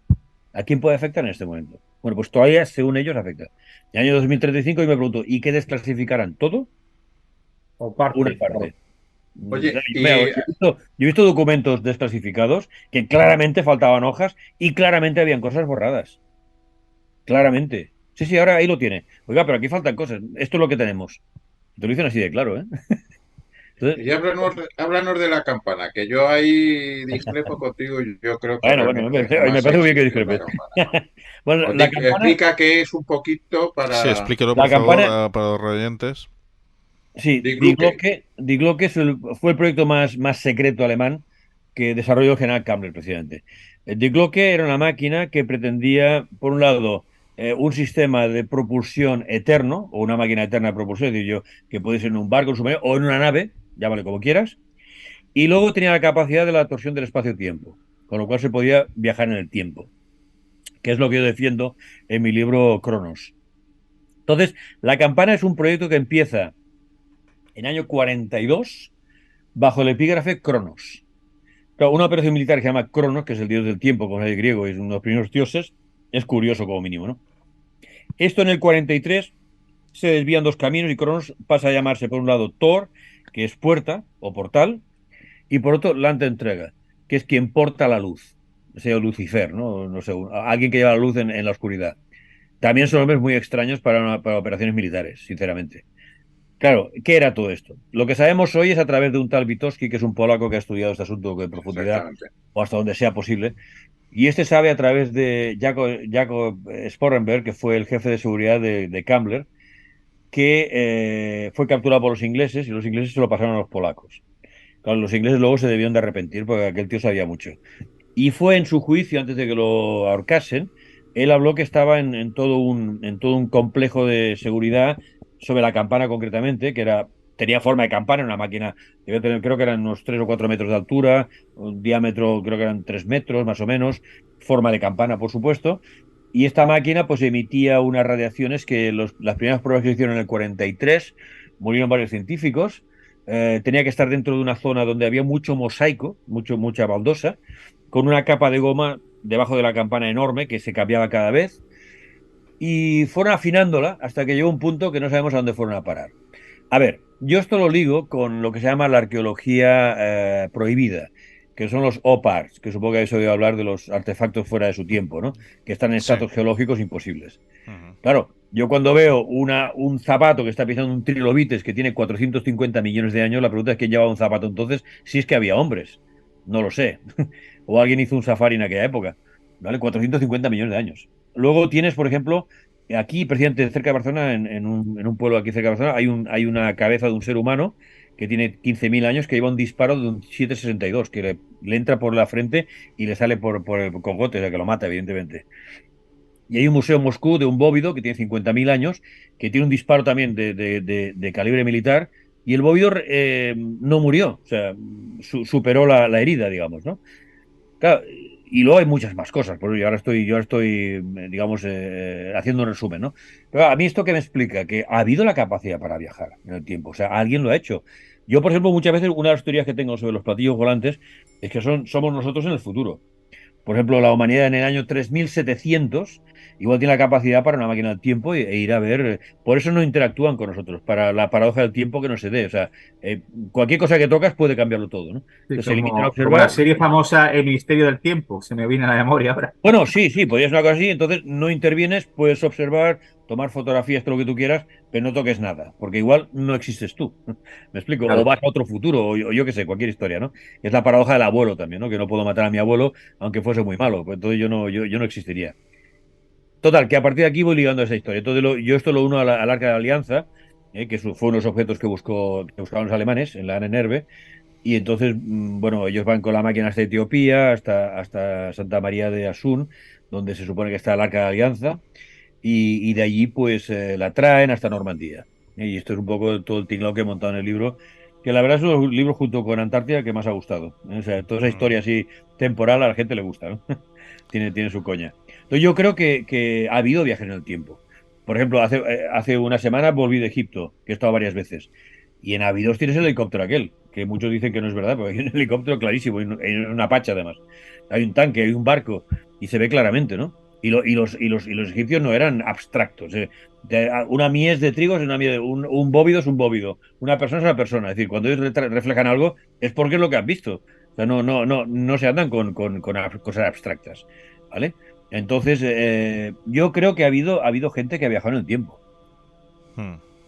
Y yo defiendo que la campana fue una máquina sobre todo de tensión del espacio-tiempo. A ver, José, ¿cuál es tu versión acerca de la campana? Puesto que discernías un poquito... Venga, nos deja con la duda. Vamos a ver, yo parto de la opinión de que la primera información que hay sobre el tema de la campana es una breve referencia que hay en prensa en un artículo precisamente de un polaco en los años 60 y luego está retomado. De la misma manera que se empieza a hablar, por ejemplo, del tema de la sociedad Brill y todos estos con el libro de Berlier del retorno de los brujos. El retorno de los brujos, sí. Y todos estos. Sí. Entonces, el régimen nazi genera una fascinación impresionante y nadie puede negarlo, desde su estética hasta todo lo que lo ha rodeado, ¿no? Desde los excesos de la maldad hasta los milagros tecnológicos que llegan a tener. Cierto. Y parto de esa base para entender que muchas de las cosas que se han inventado, que se han dicho, o se han inventado o se han tergiversado. Por ejemplo, cuando hablamos del libro y la película de 7 años en el Tíbet, parece que nos venden de que se trata de unos excursionistas que van por allí cogiendo florecillas, cuando forman realmente parte de una expedición de la NGB que va buscando los orígenes de la raza ariana. O sea, es decir, no hay una verdad real, no interesa por dos razones. Primero, porque se trata absolutamente de mantener la criminalización sobre Alemania. Se trata también de impedir que un tipo de ideas políticas que pueden ser reprobables en muchas de sus actuaciones, pero que pueden convertirse en una alternativa al pensamiento tradicional político occidental, hay que totalmente delegitimarlas, y por otro lado que hay una serie de intereses en los cuales no voy a entrar porque si no nos cortan el programa en YouTube automáticamente y nos echan del canal, tratan de ocultar pues determinadas cosas. Entonces, sí es cierto que, por ejemplo, la Alemania nazi alcanza procesos técnicos increíbles. También es cierto que tiene algunos desperdicios de recursos absolutos en proyectos, como era, por ejemplo, el RATE del tanque de las 1000 toneladas, que era un auténtico disparate. Y luego se dan también otra serie de paradojas, como diseñan unos carros magníficos al final de la guerra, pero no tienen motores para hacerlos funcionar, ni tienen, por ejemplo, tungsteno para que los blindajes resulten sólidos. Entonces ahí tenemos un mix muy atrayente que podemos enlazarlo desde el punto esotérico, desde el punto de vista ocultista, desde la propia estética, que hace que sea muy atractivo, pero que también resulta absolutamente necesario eliminar. Y la mejor forma de eliminar algo puede ser incluso acabar ridiculizándolo con todo el tema de posibles inventos y cosas de estas así semi-mágicas, ¿no? Sí, sí, Eso sí. es un planteamiento que tengo. No, estoy totalmente de acuerdo contigo. Yo creo que se ha demonizado hasta el ridículo, ¿no? Hay un momento que ya es ridículo. Desde la propia figura de Hitler hasta muchas cosas, ¿no? Se han ridiculizado y a lo mejor valdría la pena una lectura mucho más objetiva, ¿no? Hay mucha subjetividad. Entiendo que fue un momento muy difícil en la historia de la humanidad, es verdad. Murió mucha gente. Fue un momento, pues, no sé, desagradable en muchas cosas, estoy de acuerdo. Que no se analiza con objetividad. No se analiza. No, sigue. No, digo, yo no puedo entender que 80 años después siga siendo perfectamente actual este personaje. Aún se habla de él, o sea, sacan el espantajo cuando conviene. Nosotros el de Franco o el que haga falta y por ahí el de Hitler continuamente. Hay un momento que ya es suficiente. Han pasado 80. Es como si yo estoy todavía con Napoleón porque mi tatarabuelo murió en la defensa de Madrid, coño, contra las tropas francesas. Ya vale. Hay un momento que ya es suficiente, tú. Pasemos página porque vale, aprendamos los errores, aprendamos las cosas buenas, pero aquí se acaba la historia, no demos más vueltas, hombre. Queda suficiente. Entonces están cayendo en el ridículo y van a convertirlo en el Reich de los 1000 años ellos mismos con tanta publicidad que le dan a este personaje. Volviendo al tema atómico. Ya una vez que acabó la guerra hubo juicios, investigaciones, desclasificaciones. Correcto. ¿Puedes hablar un poquito de esto? Sí, bueno, de hecho te puedo decir que varios premios Nobel americanos e ingleses lo fueron por desarrollos alemanes, por ejemplo. De hecho, los científicos alemanes no tuvieron demasiados problemas porque fueron utilizados por las fuerzas vencedoras. He dicho antes, la operación Paperclip se dedicó a buscar los tíos más punteros alemanes y los llevaron a Estados Unidos. Muchos de ellos podían ser de las SS, de las SS científicas. Sin embargo, los llevaron a Estados Unidos, le dieron una nueva imagen, si tú quieres, y aquí no ha pasado nada. O sea que cuando hay que ser ecléctico se es, ¿no? Entonces, permíteme un detalle. Sí. Los experimentos más aterradores que se hicieron en la Segunda Guerra Mundial, incluyendo vivisección, armas biológicas, armas químicas, cualquier tipo de canallada que podamos ocurrir, pues fueron realizados por los japoneses en Manchuria. Y en lugar de ser juzgados en los crímenes de Tokio, esos individuos fueron protegidos por los americanos hasta tal punto que uno de ellos fue miembro del Comité Olímpico para la Olimpiada de Tokio y otro presidente del Comité de la Cruz Roja japonesa en los años 60. Es decir, volvemos al tema del utilitarismo. Bueno, es que no hubo un Nuremberg para Mussolini ni hubo un Nuremberg para los japoneses, no lo hubo. Excepto porque el propio emperador continuó y las tropas japonesas luchaban por el emperador. Sin embargo, MacArthur, que fue el gobernador de Japón, continuó con él consideró que, hombre, tocar la figura del emperador sería muy duro para los japoneses. Y el tío continuó, sin ningún problema. Y de hecho, Patton mantenía la idea de que había que firmar la paz con Alemania, unirse a los alemanes y seguir combatiendo a los rusos. Hubo la operación impensable, que la diseñó Churchill para continuar la guerra contra Rusia, incluso con divisiones alemanas. Pero que no hubo un Nuremberg para los italianos ni para los japoneses. Y los japoneses mataron más chinos. En Manchuria más de 20 millones de chinos mataron, que se dice pronto. O sea que, bueno, por alguna razón pues ha habido un desequilibrio en este aspecto. O sea, todo lo que se ha incidido sobre Alemania no se incidió ni sobre Japón ni sobre Italia. Eso seguro. Y fueron socios, por supuesto. Había una actividad empresarial paralela a la Segunda Guerra Mundial en ese momento, por ejemplo, con los automóviles. Bueno, que Estados Unidos incluso participó, ¿no? Con algunas marcas, ¿no, José? ¿Qué, perdóname? Sí, algunas fábricas... bueno, vamos a ver, date cuenta, por ejemplo, Henry Ford en los Henry momentos Ford, de por ascensión ejemplo. del nazismo, fue uno de los principales colaboradores hasta tal punto que permitió que los Efectivamente. beneficios que daba la filial de Ford Alemania fueran a favor del partido nazi. Luego ya Efectivamente. cuando se entra en la guerra, pues ese tipo de cosas, Sí. esos pecadillos como que se olvidan. Se olvida. Bueno, Entonces, pero hubo también, ¿sabes si hubo empresas internacionales no alemanas que participaran en este proyecto atómico alemán? Que yo sepa, no. Fueron la gran industria alemana la que estuvo implicada al 100%. No hubo colaboración extranjera en este caso. Por ejemplo, yo ahora os voy a decir, estoy escribiendo un libro sobre la bomba atómica española. Proyecto Islero. El proyecto Islero. Pero no estoy en el proyecto Islero. Yo estoy en la primera parte cuando Alemania empieza a ayudar a España para el desarrollo atómico. De hecho, ya calcularon hacer 2 centrales atómicas, una en el Tajo, en Extremadura, y otra en Tarragona, donde ahora está situada la de Vandellós. ¿Vale? Yo estoy en ese periodo, entre el 44 y el 47, vamos a decir, ¿no? O sea, el inicio, con el general Muñoz Grandes, con la GEN, hay varias cosas que son muy interesantes y que no saben. Y de hecho España desarrolló su bomba atómica y la iba a lanzar en el Ayun. Pero la Marcha Verde pues paralizó todo, y luego la muerte de Carlos Blanco, que fue uno de los grandes impulsores de la bomba atómica española, con Muñoz Grandes, por ejemplo. No sé, que todo esto es así. Para vuestra información, los japoneses lanzaron una bomba atómica en una bahía en Corea, y fue la Genzai Bakudan, el gran guerrero se llamaba. O sea, los tíos también desarrollaron, tenían una planta atómica en 3 ríos enormes. Una planta atómica necesita mucha agua. Y desarrollaron con principios alemanes una bomba atómica también, que lanzaron entre la de Hiroshima y Nagasaki, lanzaron ellos una en esa bahía en Corea. Y para probarla también, ¿no? Sobre una flota de barcos que tenían ellos, la hicieron explotar allí, por ejemplo, ¿no? Genzai Bakudan se llamaba. Si lo queréis buscar, lo vais a encontrar. Genzai Bakudan, el gran guerrero, dice en japonés. Curioso. O sea, el tema atómico es mucho más complejo y mucho más amplio de lo que nos han explicado, ¿no? Aquí la guerra mundial se acaba con la Hiroshima y Nagasaki y ya está. No, hubo muchísimo más.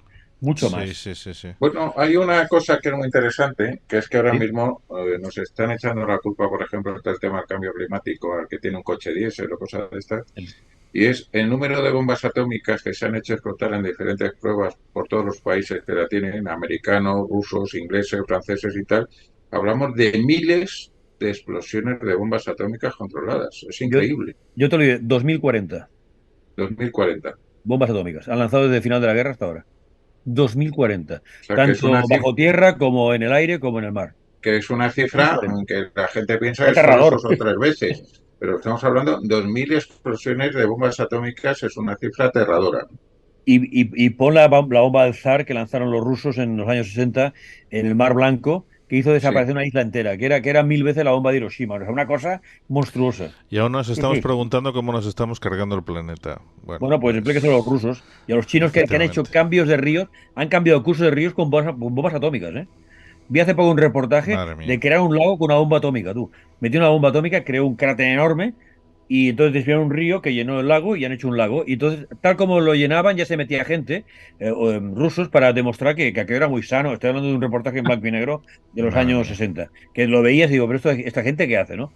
Sí, ellos no tienen problemas, hombre. Ni nadie se mete con ellos. Nadie se mete con ellos. Bueno, aquí cuando me hablan de la contaminación, que se vayan a la India, a África o a China. Y bueno, aquí tenemos la magnífica foto de Manuel Ferrada en Palomares, sí, que además no fue a Palomares, se bañaron en otro sitio. Pero bueno, pues, por si acaso. Pues esa bomba termonuclear la capturaron los españoles y la pudieron analizar antes de devolverla a los Estados Unidos, ¿eh? Y eso fue un impulso muy potente para la bomba atómica española, por ejemplo. Era una bomba termonuclear. Sí. Cayeron y no explotaron porque no llevaban la espoleta y cayeron simplemente, ¿no? Pero contaminaron. La consiguió un pescador de Almería. Exacto. Mira que la americano y él, con una simple red, tuvo la suerte y la cogió. Por cierto, ese pescador tiene uno de los incidentes OSNI más interesantes de todo el Mediterráneo.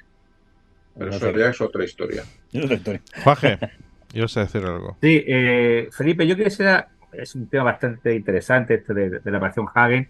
¿Se ha hecho películas, novelas, reportajes sobre esta operación en concreto? No. Hay gente que dice que mi libro podría ser un buen guión de una película. Eso es lo que pero lo dudo que lo hagan. Sinceramente. pero dice que sí. No, pero a ver, hay un guión que yo creo que tiene cierta... Precisamente lo volví a leer hace poco, y está hablando de un libro del año 2004. Y la verdad es que tenía su coña, ¿no?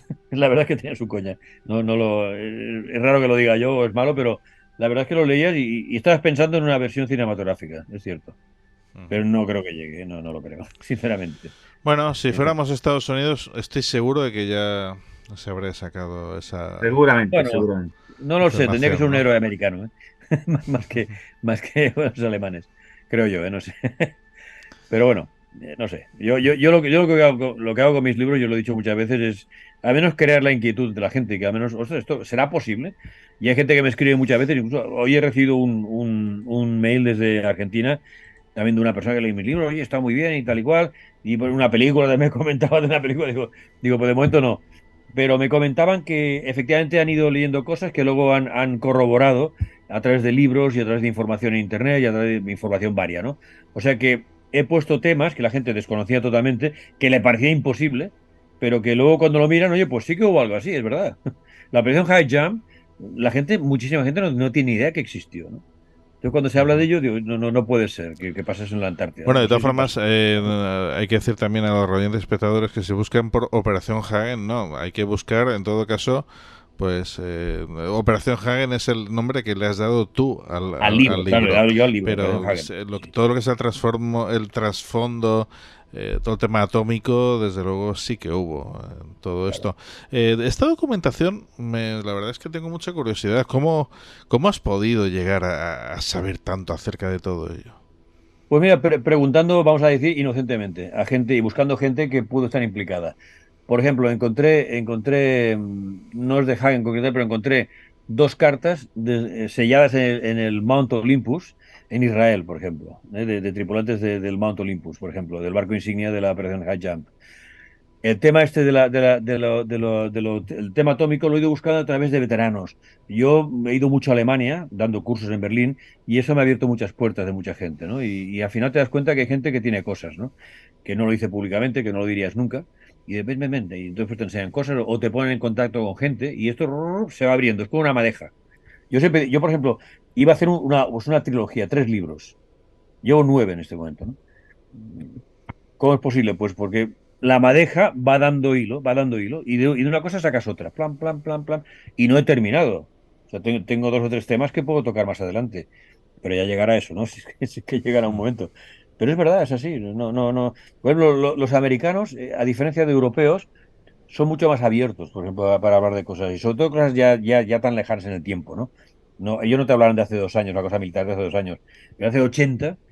Bueno, pues te lo explican, ¿no? Pues lo que pasó, y por eso te decía que me llamó la atención ese comentario que hizo ese chico de que no sabían contra qué luchaban, ¿no? Eso no te lo dirán hoy ni loco, vamos, aunque hables con un militar, no te lo dirán nunca. Entonces, me he encontrado con gente que me ha facilitado mucho trabajo. Ha habido gente que no ha querido hablar, por supuesto, pero la gran mayoría sí, sí, la verdad es que me han dado versiones de vivencias propias que muy interesantes, la verdad, que no te imaginas, ¿no? Que no te puedes ni imaginar. Y así ha sido, ni más ni menos. A partir de aquí he construido lo que podría ser un guión, una historia, ¿no? Con unos personajes verosímiles y ahí empieza, ¿no? No hay más. Y a partir de aquí, pues el resto de libros. Pues aconsejamos a los radiantes espectadores que compren este libro porque es, bueno, prácticamente toda la colección es brutal, es una maravilla. Muchas gracias. Hombre, yo lo he hecho con muchas ganas y la verdad es que intentando poner claves que los iniciados lo verán enseguida y otros a lo mejor les costará un poco más, pero llegará un momento que se darán cuenta que hay algo que... Y sobre todo con mucha documentación detrás, que es lo importante. Exacto. Muy documentado todo lo que se ha puesto. Exacto. O sea, siempre... Efectivamente. Pues... Perdona, digo que pongo bibliografía, enlaces, quiero decir que quien quiera continuar la investigación lo puede hacer, sin ningún problema. Qué bueno. Pues claro. Estamos llegando ya al final del programa, entonces imagino que tanto José Sevilla como Juan Jaque Barros tendrán alguna última pregunta o comentario. Sí, yo tengo que sea fácil. Una pregunta fácil. Venga, adelante. Hay un personaje conocido que es Herbert von Braun, que fue el director de la NASA y, digamos, el principal impulsor del proyecto Apolo.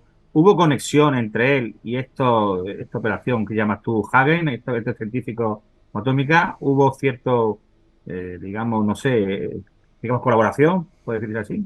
No, la respuesta es no. O hasta donde yo sé, no. Lo que pasa que Wernher von Braun trabajaba en máquinas obsoletas para el grupo Kammler, que es el que estaba muy avanzado. ¿Por qué digo esto? Porque Braun trabajaba sobre armamento que se podía utilizar inmediatamente. Los cohetes y las armas de venganza que se llamaba, ¿no? Sí. Ya está. O sea, él lo que hizo fue una V2 mucho más grande para ir al espacio, ni más ni menos. Pero Cameron considera que el cohete, y es verdad, a mí me pasa esto también ahora. Yo ahora veo un cohete y es totalmente obsoleto.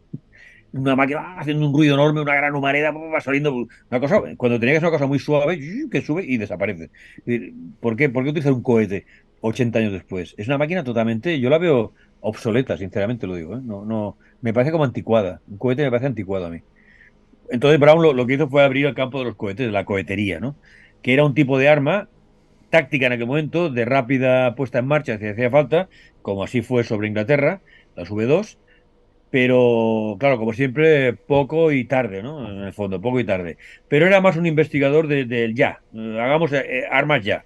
A corto plazo, digamos. Sí. A corto plazo para poder rechazar los ataques y toda esa historia. Más que investigar pues a medio o largo plazo, que es lo que hacía Kammler con estas máquinas muy avanzadas, yo creo, muy avanzadas, sinceramente.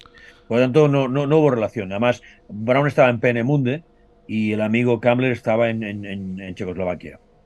¿Cómo se escribe Kappler? ¿Con U o con A? Kammler es te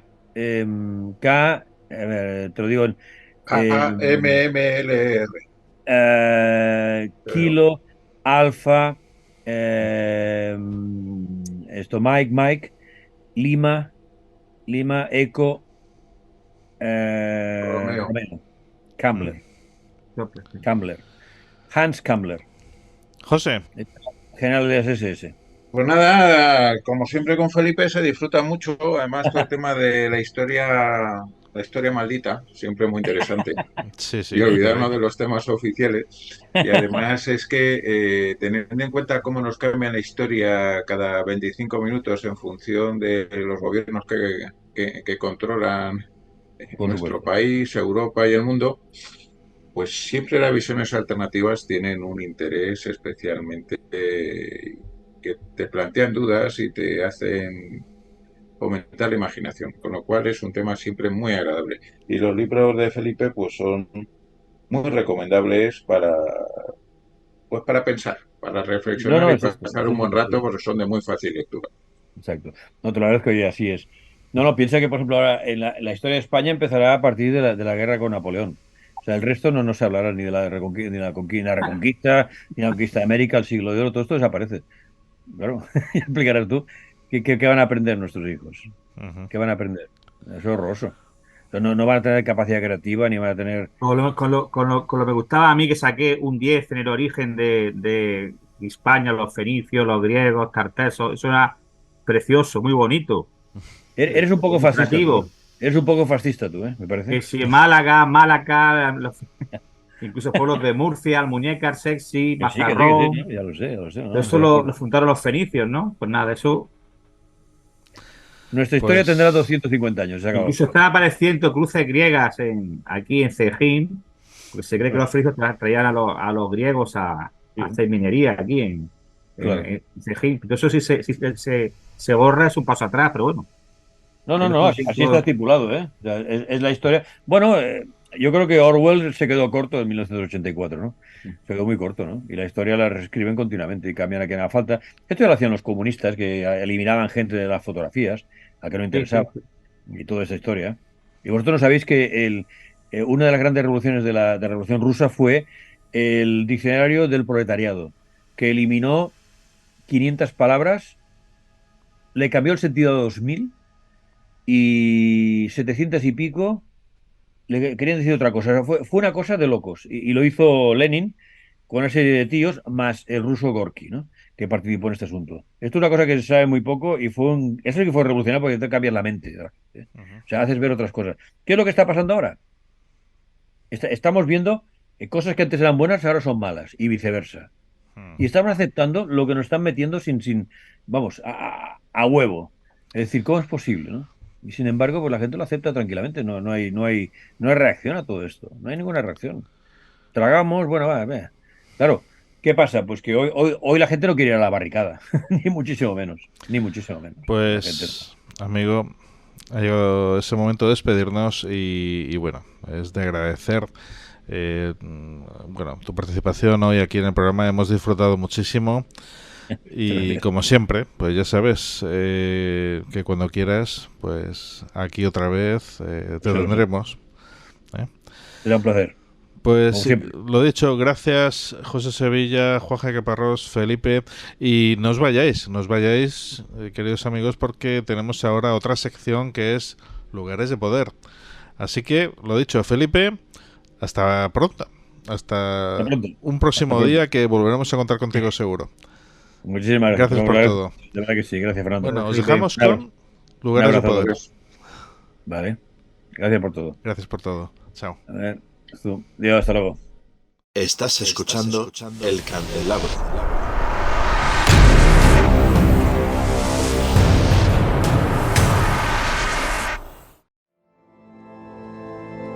Acompáñanos a un fascinante viaje a través de los rincones más enigmáticos y llenos de misterio de nuestro mundo. A descubrir antiguos templos, monumentos, espacios naturales y sagrados, impregnados de una energía extraordinaria y asociados a lo divino. Lugares de Poder. Un espacio de Raúl Ferrero.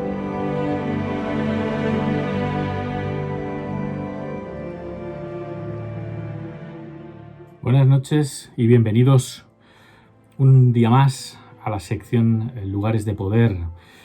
Hoy vamos a hacer un pequeño Kit Kat, una pausa en el camino, porque no vamos a hablar del quinto chakra. Y no lo vamos a hacer principalmente porque este verano he tenido la oportunidad de estar en una de las ermitas de nuestra España mágica, donde en realidad se nota esa energía, esa vía telúrica de nuestro planeta. Es una pequeña ermita de no más de 20 metros cuadrados, pero donde se respira una energía positiva y una recarga espiritual absolutamente espectacular. Me estoy refiriendo a la ermita de San Benito de Orante. Está en Huesca, Pirineo Aragonés, entre las poblaciones de Jaca y Sabiñánigo. Concretamente está a 9 kilómetros de Jaca. Y es una ermita, como os digo, donde no podemos ascender en vehículo. Llegamos hasta el pueblo de Orante, dejamos el vehículo y tenemos que caminar unos 500-600 metros hasta el cerro donde se encuentra esta ermita.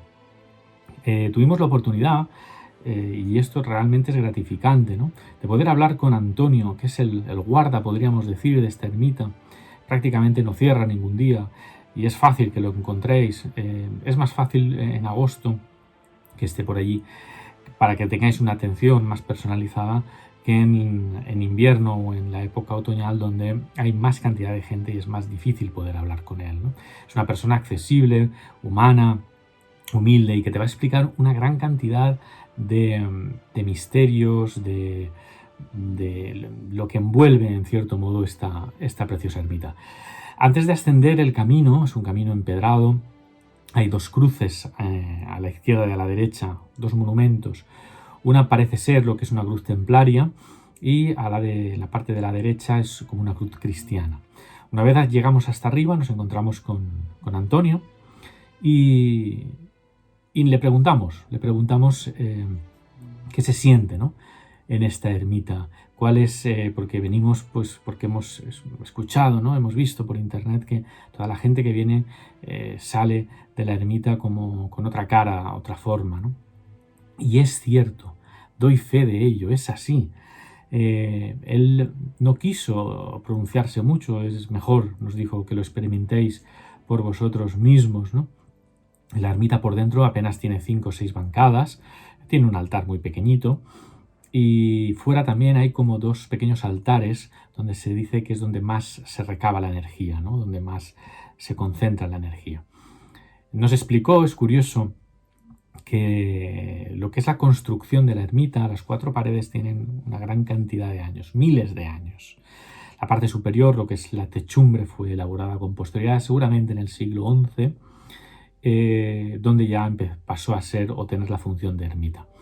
Está coronada, el techo está coronado con una cruz de Caravaca que también se situó con posterioridad o se colocó en tal lugar, ¿no? Es curioso que sea la cruz de Caravaca. Hablaremos de Caravaca de la Cruz como uno de los lugares también mágicos, lugares de poder de nuestra España. En la parte trasera de la ermita, en la pared trasera, inmediatamente te das cuenta de la antigüedad que representa, ¿no? La cal ya se ha convertido en piedra prácticamente, y esto nos da a entender la antigüedad que tiene. Yo estuve hablando con Antonio y le preguntaba, le decía, ¿pero cuántos años? ¿Estamos hablando de 1000 años? ¿Siglo X? ¿O 2000 años? ¿Siglo I? ¿Siglo II? Después de Cristo. Y él me decía, no, más. Luego entraremos en detalle en eso. Hay un pequeño ventanuco a no más de 40 o 50 centímetros del suelo, por donde entran los rayos de sol, o por donde entraban los rayos de sol en los solsticios y en los equinoccios. Es curioso, hoy en día está tapiado, no sabemos si en el interior iluminaba alguna parte de la ermita, seguramente sí, seguramente así fuera, pero no lo sabemos con seguridad. La cuestión es que, hablando con Antonio, nos dijo que en épocas donde suele nevar en abundancia en esa zona, hay que tener en cuenta que está a más de 900 metros de altitud, hay una parte, la parte trasera, donde nunca cuaja la nieve. Esto es algo que no se sabe por qué, ni hay ninguna explicación racional. Sin embargo, es la parte más antigua, es la parte más, podríamos decir, más misteriosa, ¿no? Donde mayor misterio existe. ¿Y por qué digo esto? Porque ahí es donde se descubren, y así nos lo dice Antonio, una serie de piedras, una serie de yacimientos de alguna forma que incluso nos hacen remontarse a la edad de piedra. Por tanto, imaginémonos qué antigüedad puede llegar a tener esta ermita. Él me hablaba que era incluso anterior a la época de los sumerios. Estamos hablando, por tanto, de que podría tener perfectamente unos 14.000 años de antigüedad esta ermita. Es curioso porque incluso se ha llegado a decir que pudo en algún momento de aquella época prehistórica, posteriormente también en época celta, íbera, funcionar como algún tipo de observatorio astronómico, como un centro de observación de los planetas, de las estrellas. Hoy en día es una ermita que experimentas en su interior una enorme paz, una energía vibratoria poderosísima, y de hecho solo entrar y sentarte, y el propio Antonio lo dice, es decir, disfruta 5 minutos en el interior de la ermita y siente lo que puedes percibir dentro de ella. Se han llevado a cabo incluso experimentos para calcular o determinar campos electromagnéticos en esta ermita también. Y las mediciones que arrojaban eran sorprendentes en ese sentido. Vimos a gente que lloraba de felicidad, pero de alegría, ¿no? Salía gente que decía que con sonrisas, diciendo que volveremos, una situación indescriptible, llegaron a decir, ¿no? Y la verdad es que así lo experimentamos. Es una situación donde te recargas de una energía necesaria hoy en día. Es una ermita abandonada, no abandonada, pero en uno de los lugares más recónditos de nuestra España mágica, ¿no? En un sitio prácticamente olvidado. Sin embargo, fue un enclave mágico en la antigüedad, fue cruce de caminos en el Camino de Santiago. En el norte, mirando al norte, tenemos el monasterio de Leire. En fin, está en medio de 4 monasterios muy importantes dentro también del Camino de Santiago. Como os digo, es una ermita de no más de 20 metros cuadrados, una ermita donde dentro se siente un enorme poder, una energía, una vibración, algo distinto que te hace salir de allí de una forma diferente, con las pilas cargadas. Es necesario viajar, descubrir estos lugares de poder de nuestra España mágica. Y sobre todo desde aquí, darle gracias a Antonio, porque si no fuera por él, estos pequeños tesoros, estos pequeños enclaves desaparecerían poco a poco. Él sigue atendiendo a todos los que van, a todos los que se acercan a esta ermita, y sigue explicando cuál es el origen, cuál es la antigüedad, cuáles son esas zonas telúricas, qué es lo que despierta esta pequeña ermita, que desde aquí os digo, os recomiendo que no dejéis pasar la oportunidad de viajar a Jaca. Estás tan solo 9 kilómetros, acercaros a Orante, subir a la ermita, a San Benito de Orante, y descubrir lo que allí realmente se vive. De hecho, esta importancia, o la importancia de esta ermita, llevó incluso al programa mítico, ¿no? El Cuarto Milenio con Iker Jiménez, a hacer una visita a esta ermita para descubrir todo lo que allí acontece. Ya os digo que no hay nada sorprendente, no hay nada parapsicológico, no vayamos a buscar temas espiritistas ni nada por el estilo, ni ufológicos, ni nada de ello, sino simplemente encontrar un remanso de paz, un remanso de sosiego, de tranquilidad, de recarga energética, que en estos tiempos es tan necesario y cada día más en nuestras vidas.